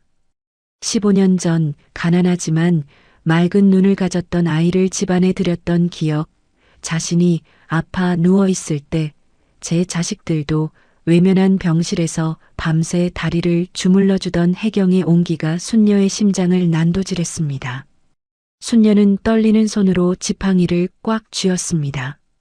은호가 내가 오늘 아주 대단한 생일상을 차렸구나. 순녀가 은옥을 매섭게 노려보았습니다. 은옥은 당황하며 말을 더듬었지요. 어머니, 나오셨어요? 아니, 혜경이가 오늘 너무 사고를 쳐서 제가 가르치려다 보니 손님들 앞이라 체면도 있고 해서. 가르쳐? 내가 감히 누구를 가르친다는 게냐? 내가 혜경이 뺨을 때릴 때 그 손이 부끄럽지도 않더냐? 순녀의 호통이 터져 나왔습니다.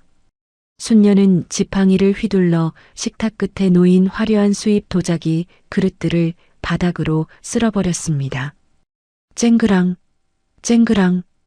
비싼 사기 그릇들이 산산조각이 나며 파편이 은옥의 발등 앞으로 튀었습니다. 은옥은 비명을 지르며 주저앉았지요. 하지만 순녀의 분노는 이제 시작이었습니다. 순녀는 혜경이 새벽부터 끓여낸 미역국 사발을 지팡이 끝으로 밀어 던졌습니다. 뜨거운 국물이 바닥에 쏟아지며 연기를 내뿜었습니다. 이게 사람이 먹는 상이냐? 사람 잡는 상이지. 내 손주 며느리 피땀으로 차린 이 상에 앉아 너희들이 웃고 떠들어?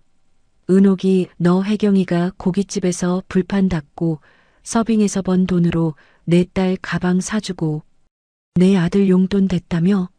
내 약값 아깝다고 제일 싼 병실로 밀어넣던 내가 혜경이 고열을 빨아 명품 옷을 걸치고 앉아 내 생일 축하를 해?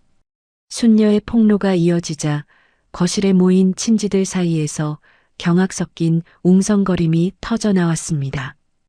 은옥은 얼굴이 흑빛이 되어 고개를 숙였고 수경과 성규는 순녀의 안광을 피해 구석으로 몸을 숨기려 했습니다. 하지만 순녀는 지팡이를 휘둘러 성규의 어깨를 매섭게 내리쳤습니다. 성규 너, 내 형수가 내 자식들 뒷바라지할 때 너는 어디서 뭘 하고 다녔어? 수경이 너는 내 형님이 아파서 쓰러지는 걸 보고도 옷에 국물 튀었다고 뺨을 때려. 너희가 그러고도 인간이냐? 짐승만도 못한 것들. 순녀는 다시 한번 지팡이로 식탁 정중앙을 내리쳤습니다. 85세 노인의 힘이라고는 믿기지 않을 만큼 강력한 일격에 화려하게 장식된 케이크와 갈비찜 전들이 바닥으로 엎어지며 뒤섞였습니다. 순녀는 멈추지 않고 상위에 놓인 술병과 과일 접시들을 손으로 다 밀어 엎었습니다. 다 치워라.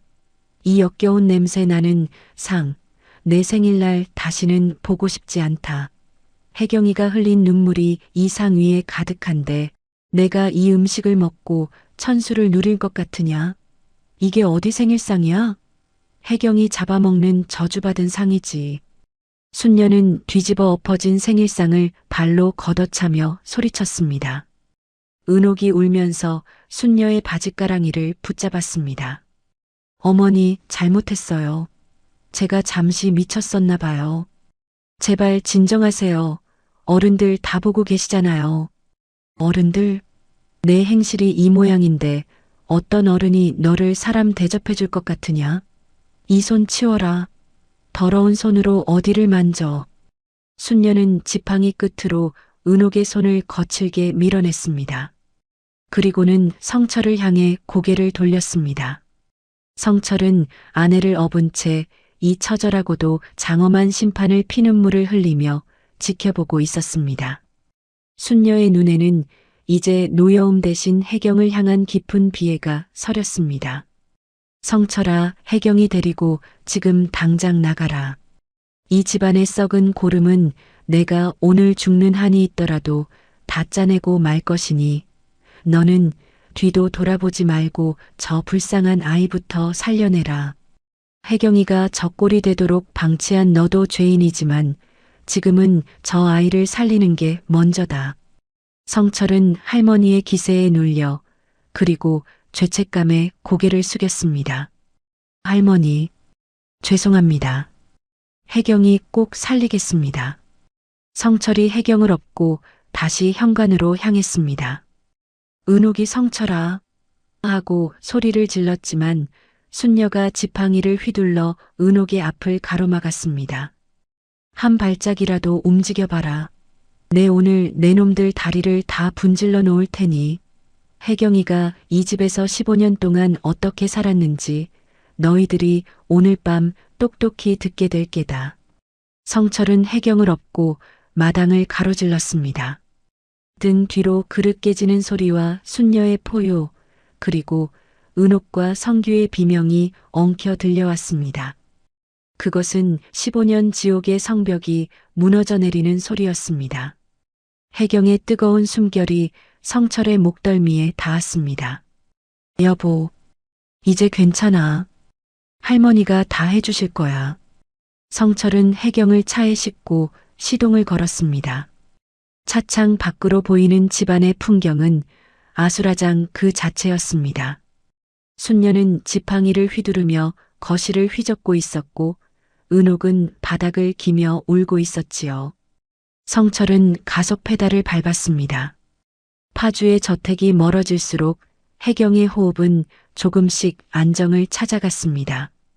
거실에 남은 순녀는 텅 빈 생일상 자리를 내려다보았습니다. 혜경이 새벽부터 정성껏 준비했을 음식들이 바닥에 지시겨져 있었습니다. 순녀는 가슴을 쥐어뜯으며 오열했습니다. 미안하다, 혜경아. 내가 너무 늦게 일어났구나. 이 할미가 죽을 죄를 지었어. 친지들은 순녀의 기세에 압도되어 하나둘 자리를 피하기 시작했습니다. 화려했던 생일 잔치는 그렇게 피와 눈물, 그리고 깨진 도자기 파편 속에서 끝이 났습니다. 순녀는 거실 한복판에 우뚝 서서 남겨진 은옥과 성균회를 향해 지팡이를 겨누었습니다. 너희들 오늘 밤 한 놈도 잠잘 생각 마라. 혜경이가 15년 동안 겪은 일들 내가 낱낱이 다 파헤칠 것이니. 밤은 깊어갔고 성철의 차는 응급실을 향해 달렸습니다. 파주의 저택에서는 순녀의 녹이 띤 목소리가 새벽까지 끊이지 않았습니다. 그것은 지옥의 끝이자 처절한 응징의 시작을 알리는 서막이었습니다. 혜경은 흐릿한 의식 속에서도 자신을 감싸 안는 남편의 온기와 멀리서 들려오는 순녀의 포효를 들으며 처음으로 안도의 눈물을 흘렸습니다. 잔칫날의 폭풍이 휩쓸고 지나간 지 나흘째 되는 날이었습니다. 응급실에서 사흘 밤낮을 고열과 사투를 벌였던 혜경은 성철의 극진한 간호 덕분에 간신히 기력을 회복하고 집으로 돌아왔지요. 혜경의 안색은 여전히 창백했고 뺨에는 희미한 자국이 남아 있었으나 그녀의 눈빛만은 이전에 죽어있던 모습과는 달랐습니다. 혜경이 돌아오자마자 순녀는 기다렸다는 듯 거실로 모든 식구를 소집했습니다. 거실의 공기는 얼음장처럼 차가웠습니다. 상석에 앉은 순녀의 앞에는 은옥과 성규, 수경, 진경이 마치 도살장에 끌려온 짐승들처럼 고개를 숙인 채 앉아 있었습니다. 그들은 나흘 전 순녀가 엎어버린 생일상의 잔해를 치우느라 손끝이 다 부르텄으나 순녀의 분노는 아직 시작도 되지 않았다는 것을 본능적으로 느끼고 있었지요. 순녀는 혜경을 자신의 바로 옆자리에 앉히고 그녀의 거친 손을 두 손으로 꼭 잡았습니다. 다들 모였느냐? 오늘 내가 너희를 부른 것은 지난 15년 동안 이 집안에서 벌어진 해괴망측한 일들을 바로잡기 위함이다. 순녀의 낮은 목소리가 거실 벽을 타고 무겁게 울려 퍼졌습니다. 순녀는 지팡이를 짚고 천천히 일어나 은옥의 앞으로 다가갔습니다. 은옥은 시어머니의 그림자가 드리워지자 어깨를 들썩이며 흐느끼기 시작했지요. 은옥아, 내가 혜경이에게 며느리 도리를 논하며 부려먹은 세월이 자그마치 15년이다. 제사가 1년에 12번이라 했더냐? 조상님들 모시는 숭고한 일을 핑계 삼아 내 손주 며느리를 식모보다 못하게 부려먹은 죄, 내가 오늘 낱낱이 징치할 것이다. 순녀는 지팡이를 바닥에 강하게 내리쳤습니다. 쿵 하는 소리와 함께 수경과 진경이 소스라치게 놀라 고개를 더 깊이 숙였습니다. 첫 번째 선언이다. 오늘부로 이 집안의 모든 재산은 폐지한다. 조상 덕도 없는 것들이 제사 타령하며 산 사람 잡는 꼴, 내 눈에 흙이 들어가기 전에는 절대 못 본다.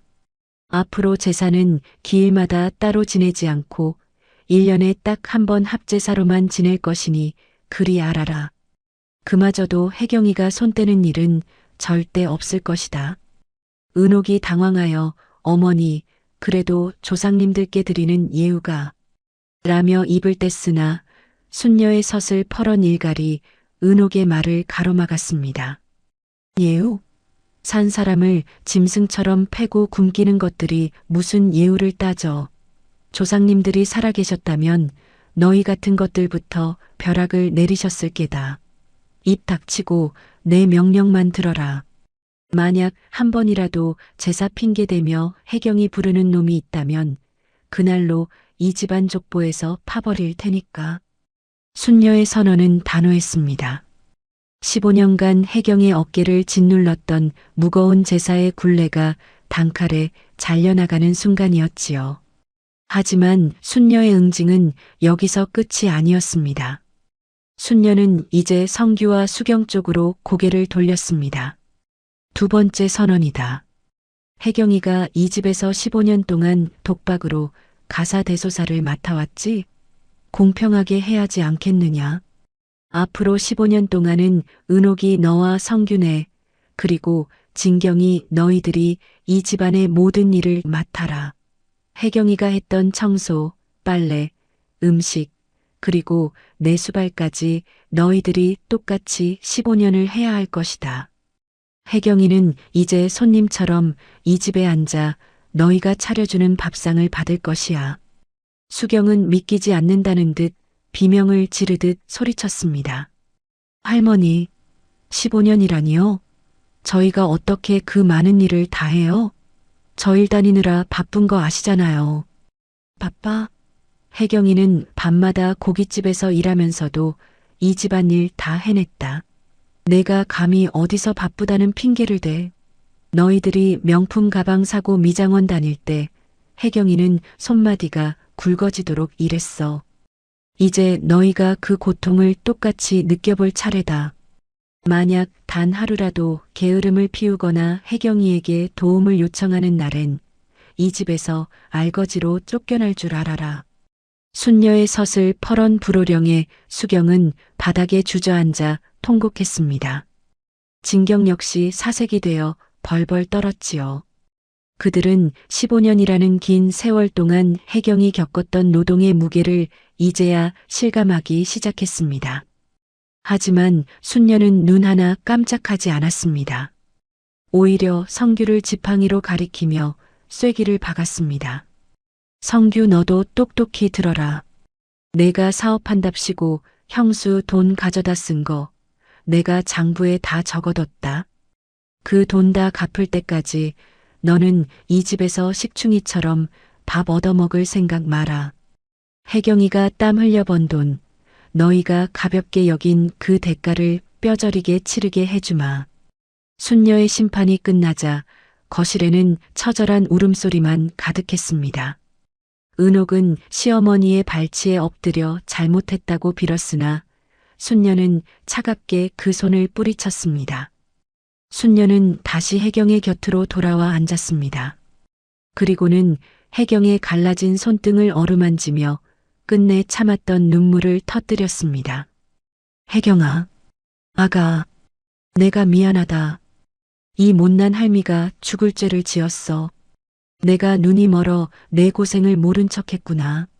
내 그 고운 손이 이렇게 거칠어질 동안 나는 병상에 누워 내가 해주는 밥만 받아 먹었으니 내가 무슨 낯으로 너를 보겠느냐. 순녀의 눈물이 혜경의 손등 위로 떨어졌습니다. 15년 동안 시댁 식구들에게 단 한 번도 듣지 못했던 미안하다는 그 한마디가 혜경의 가슴 속에 맺힌 응어리를 눈 녹듯 녹여주었지요. 할머니, 아니에요. 할머니라도 깨어나 주셔서 전 정말 감사해요. 저 혼자였으면 정말 못 버텼을 거예요. 혜경도 순녀를 붙잡고 오열했습니다. 두 여인의 눈물은 지난 15년의 한을 씻어내는 정화의 의식과도 같았습니다. 성철은 옆에서 아내와 할머니를 감싸 안으며 조용히 눈물을 훔쳤습니다. 그는 이제야 아내를 지옥에서 꺼내주었다는 안도감과 그동안 방관했던 자신에 대한 자책감으로 가슴이 먹먹했지요. 은옥은 주방으로 들어가라는 순녀의 명령에 비틀거리며 일어났습니다. 평생 부려먹기만 하던 며느리 혜경이 보는 앞에서 처음으로 제 손으로 미역국을 끓이고 쌀을 씻는 은옥의 뒷모습은 초라하기 그지없었습니다. 수경과 진경도 마지못해 걸레를 들고 거실 바닥을 닦기 시작했습니다.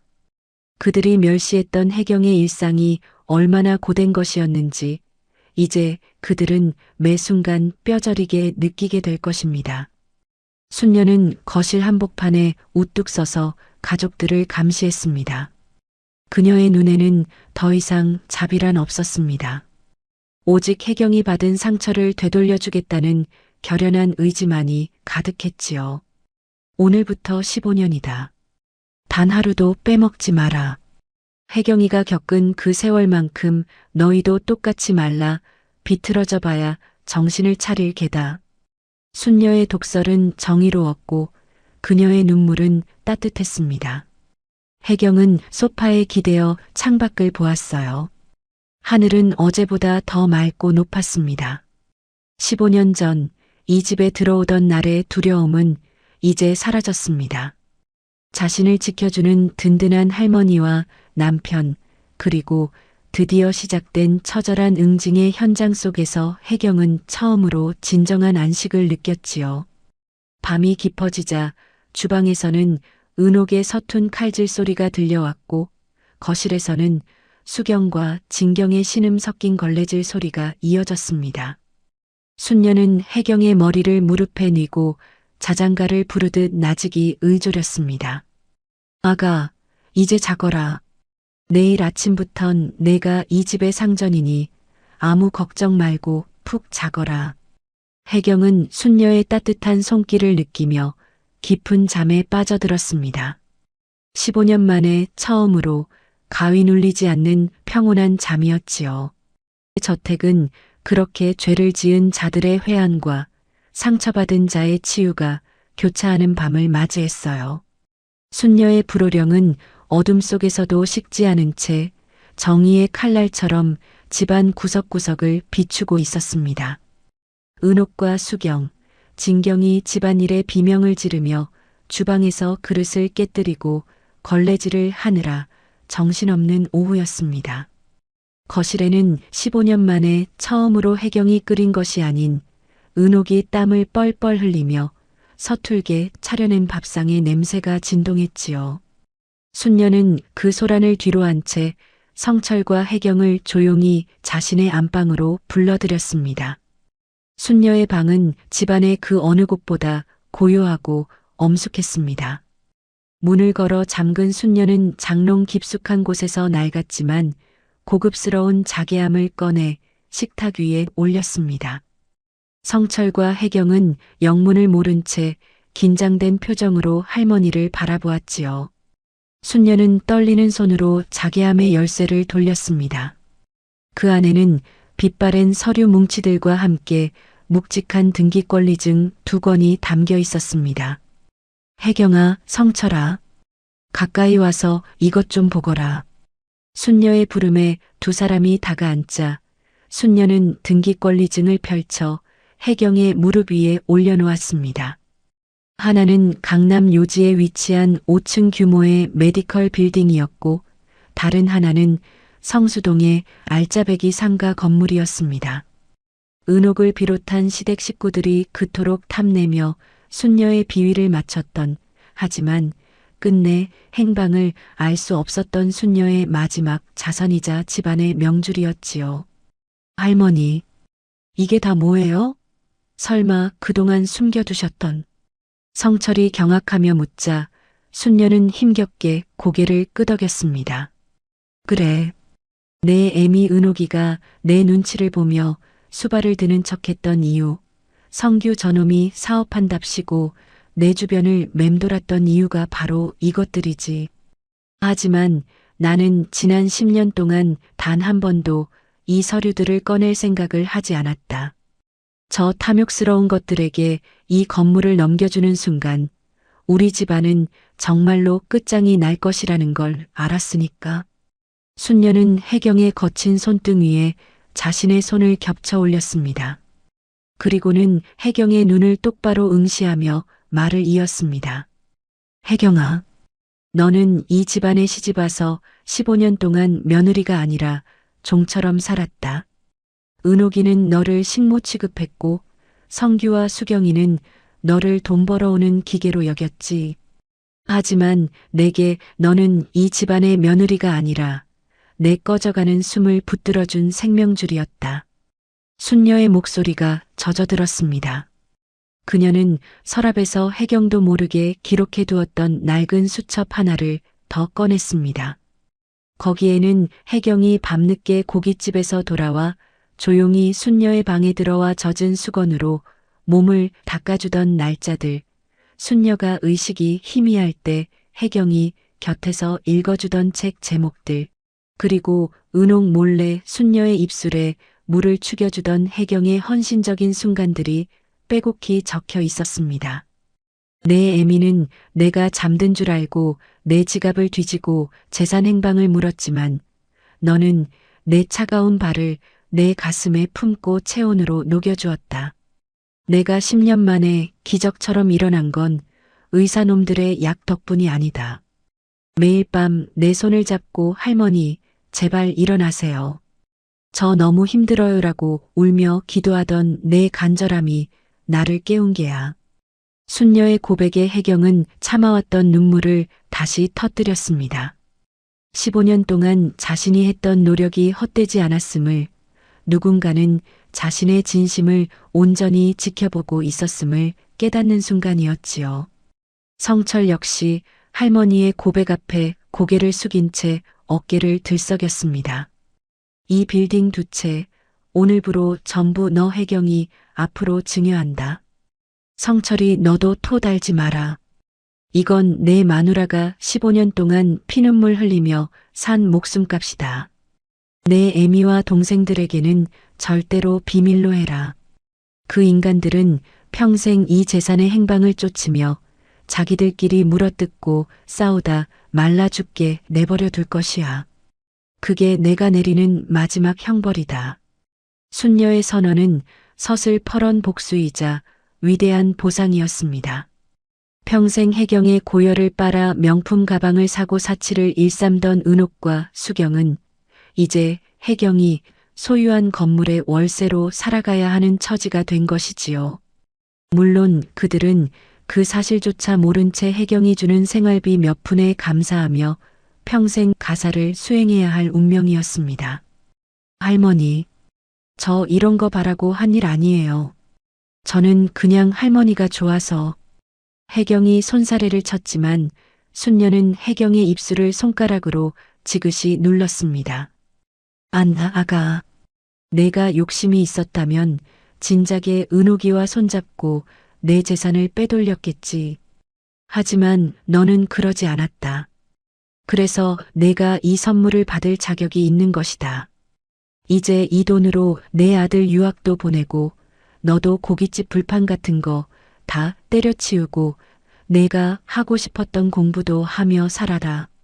이제야 내 마음이 조금 놓이는구나. 순녀는 혜경을 품에 꼭 안았습니다. 15년 전 혜경이 처음 이 집에 들어오던 날 보았던 그 맑은 눈동자가 이제는 깊은 슬픔과 강인함을 품은 채 순녀를 마주하고 있었습니다. 순녀는 혜경의 귓가에 나직이 속삭였습니다. 고맙다 혜경아. 나를 포기하지 않아줘서. 이 썩어빠진 집안에서 유일하게 사람으로 살아남아줘서 정말 고맙다. 방 밖에서는 주방에서 접시 깨지는 소리와 함께 은옥의 고함 소리가 들려왔습니다. 아우 수경아, 너는 걸레질도 하나 똑바로 못하니? 어머니, 저 허리 끊어질 것 같아요. 15년 동안 혜경이 묵묵히 해냈던 일들을 단 하루도 견디지 못해 서로를 물어뜯는 그들의 소음이 안방의 거룩한 침묵과 대비되어 더욱 비루하게 느껴졌습니다. 성철은 아내의 손을 꽉 쥐었습니다. 등기권리증의 묵직한 무게는 단순한 종이의 무게가 아니었습니다. 그것은 혜경이 견뎌온 인고의 세월에 대한 훈장이자 앞으로 펼쳐질 자유로운 삶을 위한 열쇠였습니다. 성철은 결심했습니다. 이제 할머니의 뜻을 받들어 평생 아내의 그림자가 되어 속죄하며 살겠노라고 말입니다. 혜경은 등기권리증을 가슴에 품고 순녀의 품에서 한참을 울었습니다. 그것은 돈에 대한 기쁨이 아니었습니다. 자신의 존재가 부정당하던 15년의 세월이 할머니라는 단 한 사람의 진심에 의해 완전히 긍정받았다는 사실에서 오는 감격이었지요. 순녀는 다시 자괴함을 닫고 열쇠를 혜경의 손에 쥐어주었습니다. 이 열쇠 잘 간직해라. 그리고 주방에 나가서 저것들이 차려놓은 밥상 아주 당당하게 받아 먹어라. 이제 내가 이 집안의 진짜 주인이고 저것들은 내가 베푸는 은혜 없이는 밥 한 톨도 못 얻어먹는 식객일 뿐이니까. 순녀의 안광은 복수심이 아닌 사랑하는 손주 며느리를 지켜냈다는 자부심으로 빛나고 있었습니다. 혜경은 눈물을 닦고 일어났습니다. 방문을 열고 나가는 혜경의 어깨는 이전과는 비교할 수 없을 만큼 당당하게 펴져 있었지요. 거실로 나온 혜경을 향해 은옥이 씩씩거리며 다가왔습니다. 야, 너 할머니랑 안에서 무슨 얘기했어? 무슨 서류 같은 거 받은 거 아니야? 은옥의 탐욕스러운 물음에 혜경은 아주 차갑고도 고요한 미소를 지어 보였습니다. 어머님, 국이 좀 식었네요. 다시 데워오세요. 그리고 동서, 거실 구석에 먼지 남았더라. 다시 닦아. 혜경의 단호한 명령에 은옥과 수경은 입을 쩍 벌린 채 얼어붙었습니다. 15년 만에 처음 느껴보는 혜경의 서늘한 기세에 그들은 아무런 대꾸도 하지 못한 채 주방으로 구석으로 흩어졌습니다. 안방 문틈으로 이 광경을 지켜보던 순녀는 소리 없이 웃었습니다. 15년의 사슬은 그렇게 끊어졌고 전세는 완전히 역전되었지요. 본가의 낡은 쇠사슬이 끊어진 지 2년이라는 시간이 흘렀습니다. 15년 동안 혜경을 가두었던 그 거대한 저택은 이제 더 이상 공포의 대상이 아니었습니다.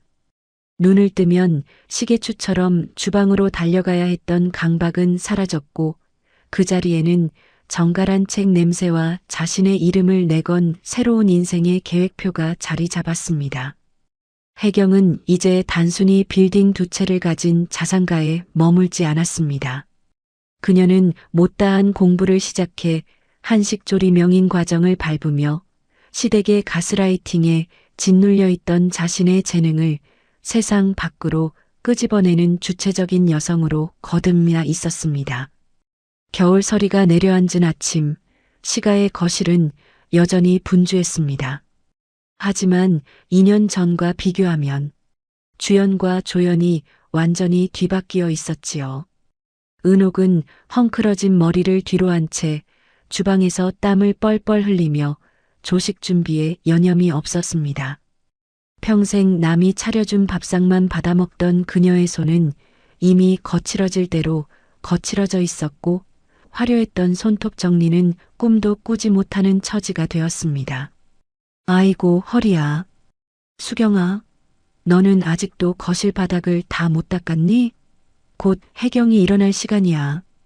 은옥의 날카로운 독촉에 수경이 씩씩거리며 걸레를 내던졌습니다.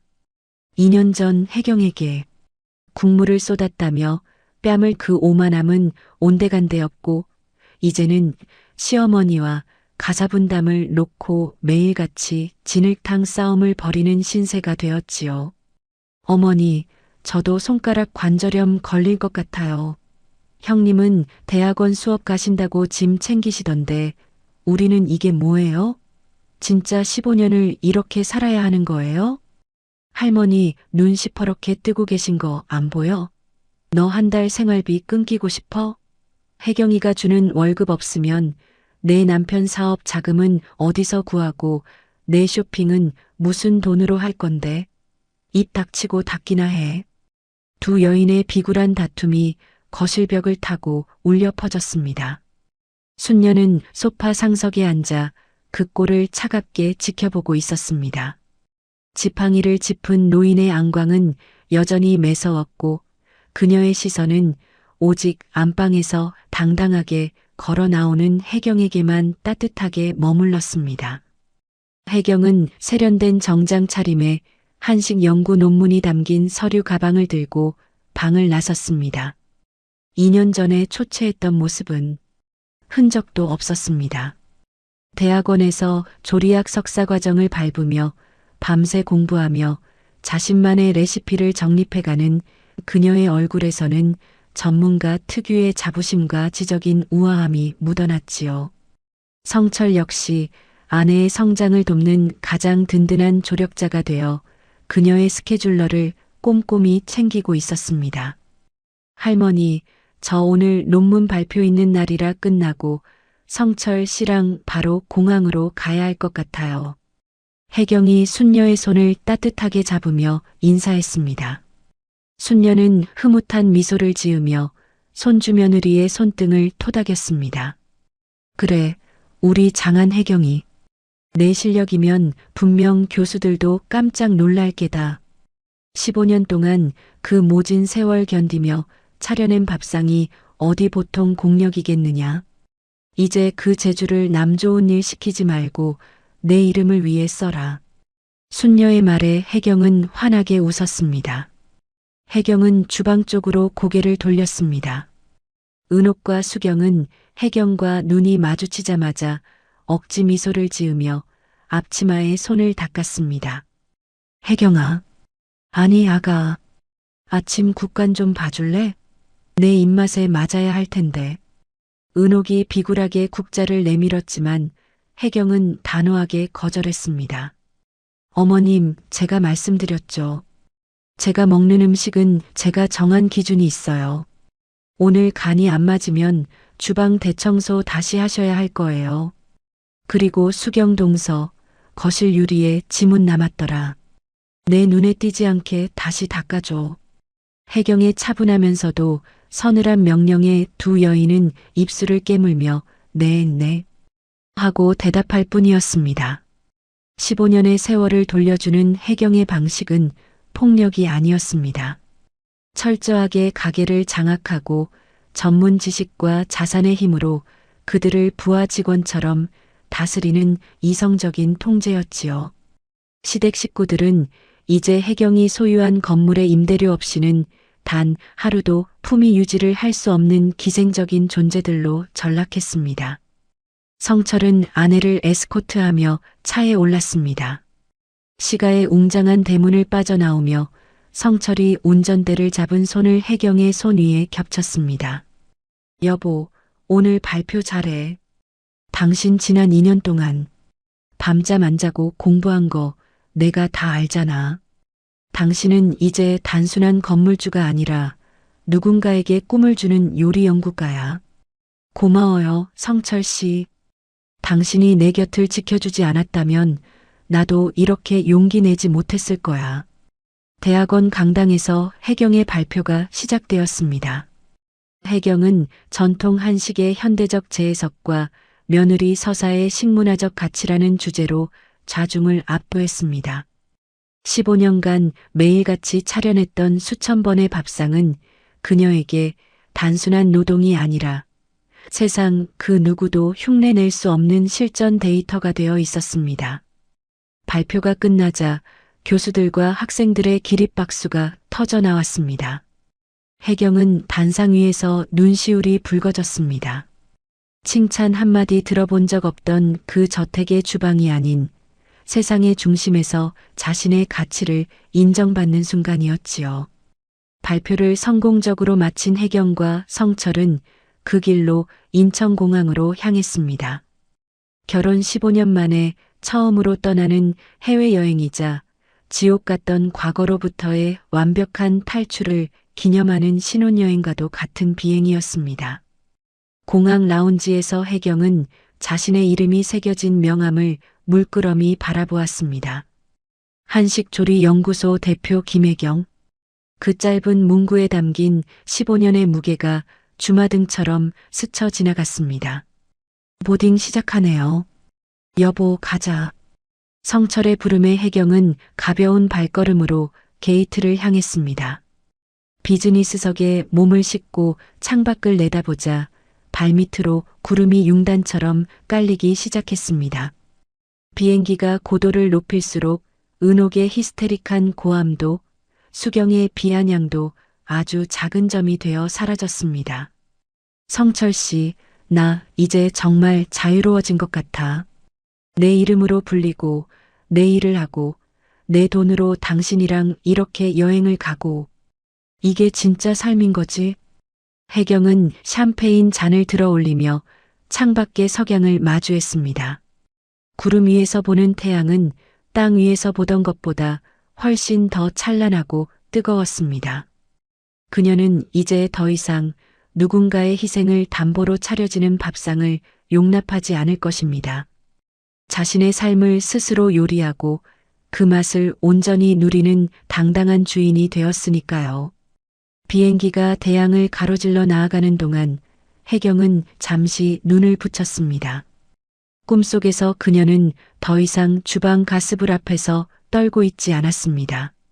대신 드넓은 광장에서 수많은 사람에게 자신이 만든 치유의 음식을 나누어 주며 환하게 웃고 있었지요. 그것은 예지몽이자 그녀가 앞으로 만들어갈 빛나는 미래의 복선이었습니다. 시가 저택의 주방에서는 여전히 은옥과 수경이 산더미처럼 쌓인 설거지 거리 앞에서 서로를 탓하며 싸우고 있었지만 그 소음은 이제 혜경의 귓가에 닿지 않았습니다. 혜경을 태운 비행기는 구름을 뚫고 더 높은 곳으로, 더 찬란한 세계로 비행을 계속했습니다. 15년의 인고 끝에 마주한 진정한 독립이자 한 인간으로서의 위대한 승전보가 하늘 위에서 장엄하게 울려 퍼지고 있었습니다. 우리 구독자님들, 오늘의 이야기 어떠셨나요? 사연 들어주셔서 감사드리고 재미난 사연 계속 들으실 수 있도록 구독, 좋아요, 알림 설정 버튼 꾹 눌러주시고 주변에 공유도 해주세요. 댓글도 남겨주시면 다음 사연 제작에 큰 힘이 됩니다. 오늘도 행복이 함께 하시길 소망하겠습니다.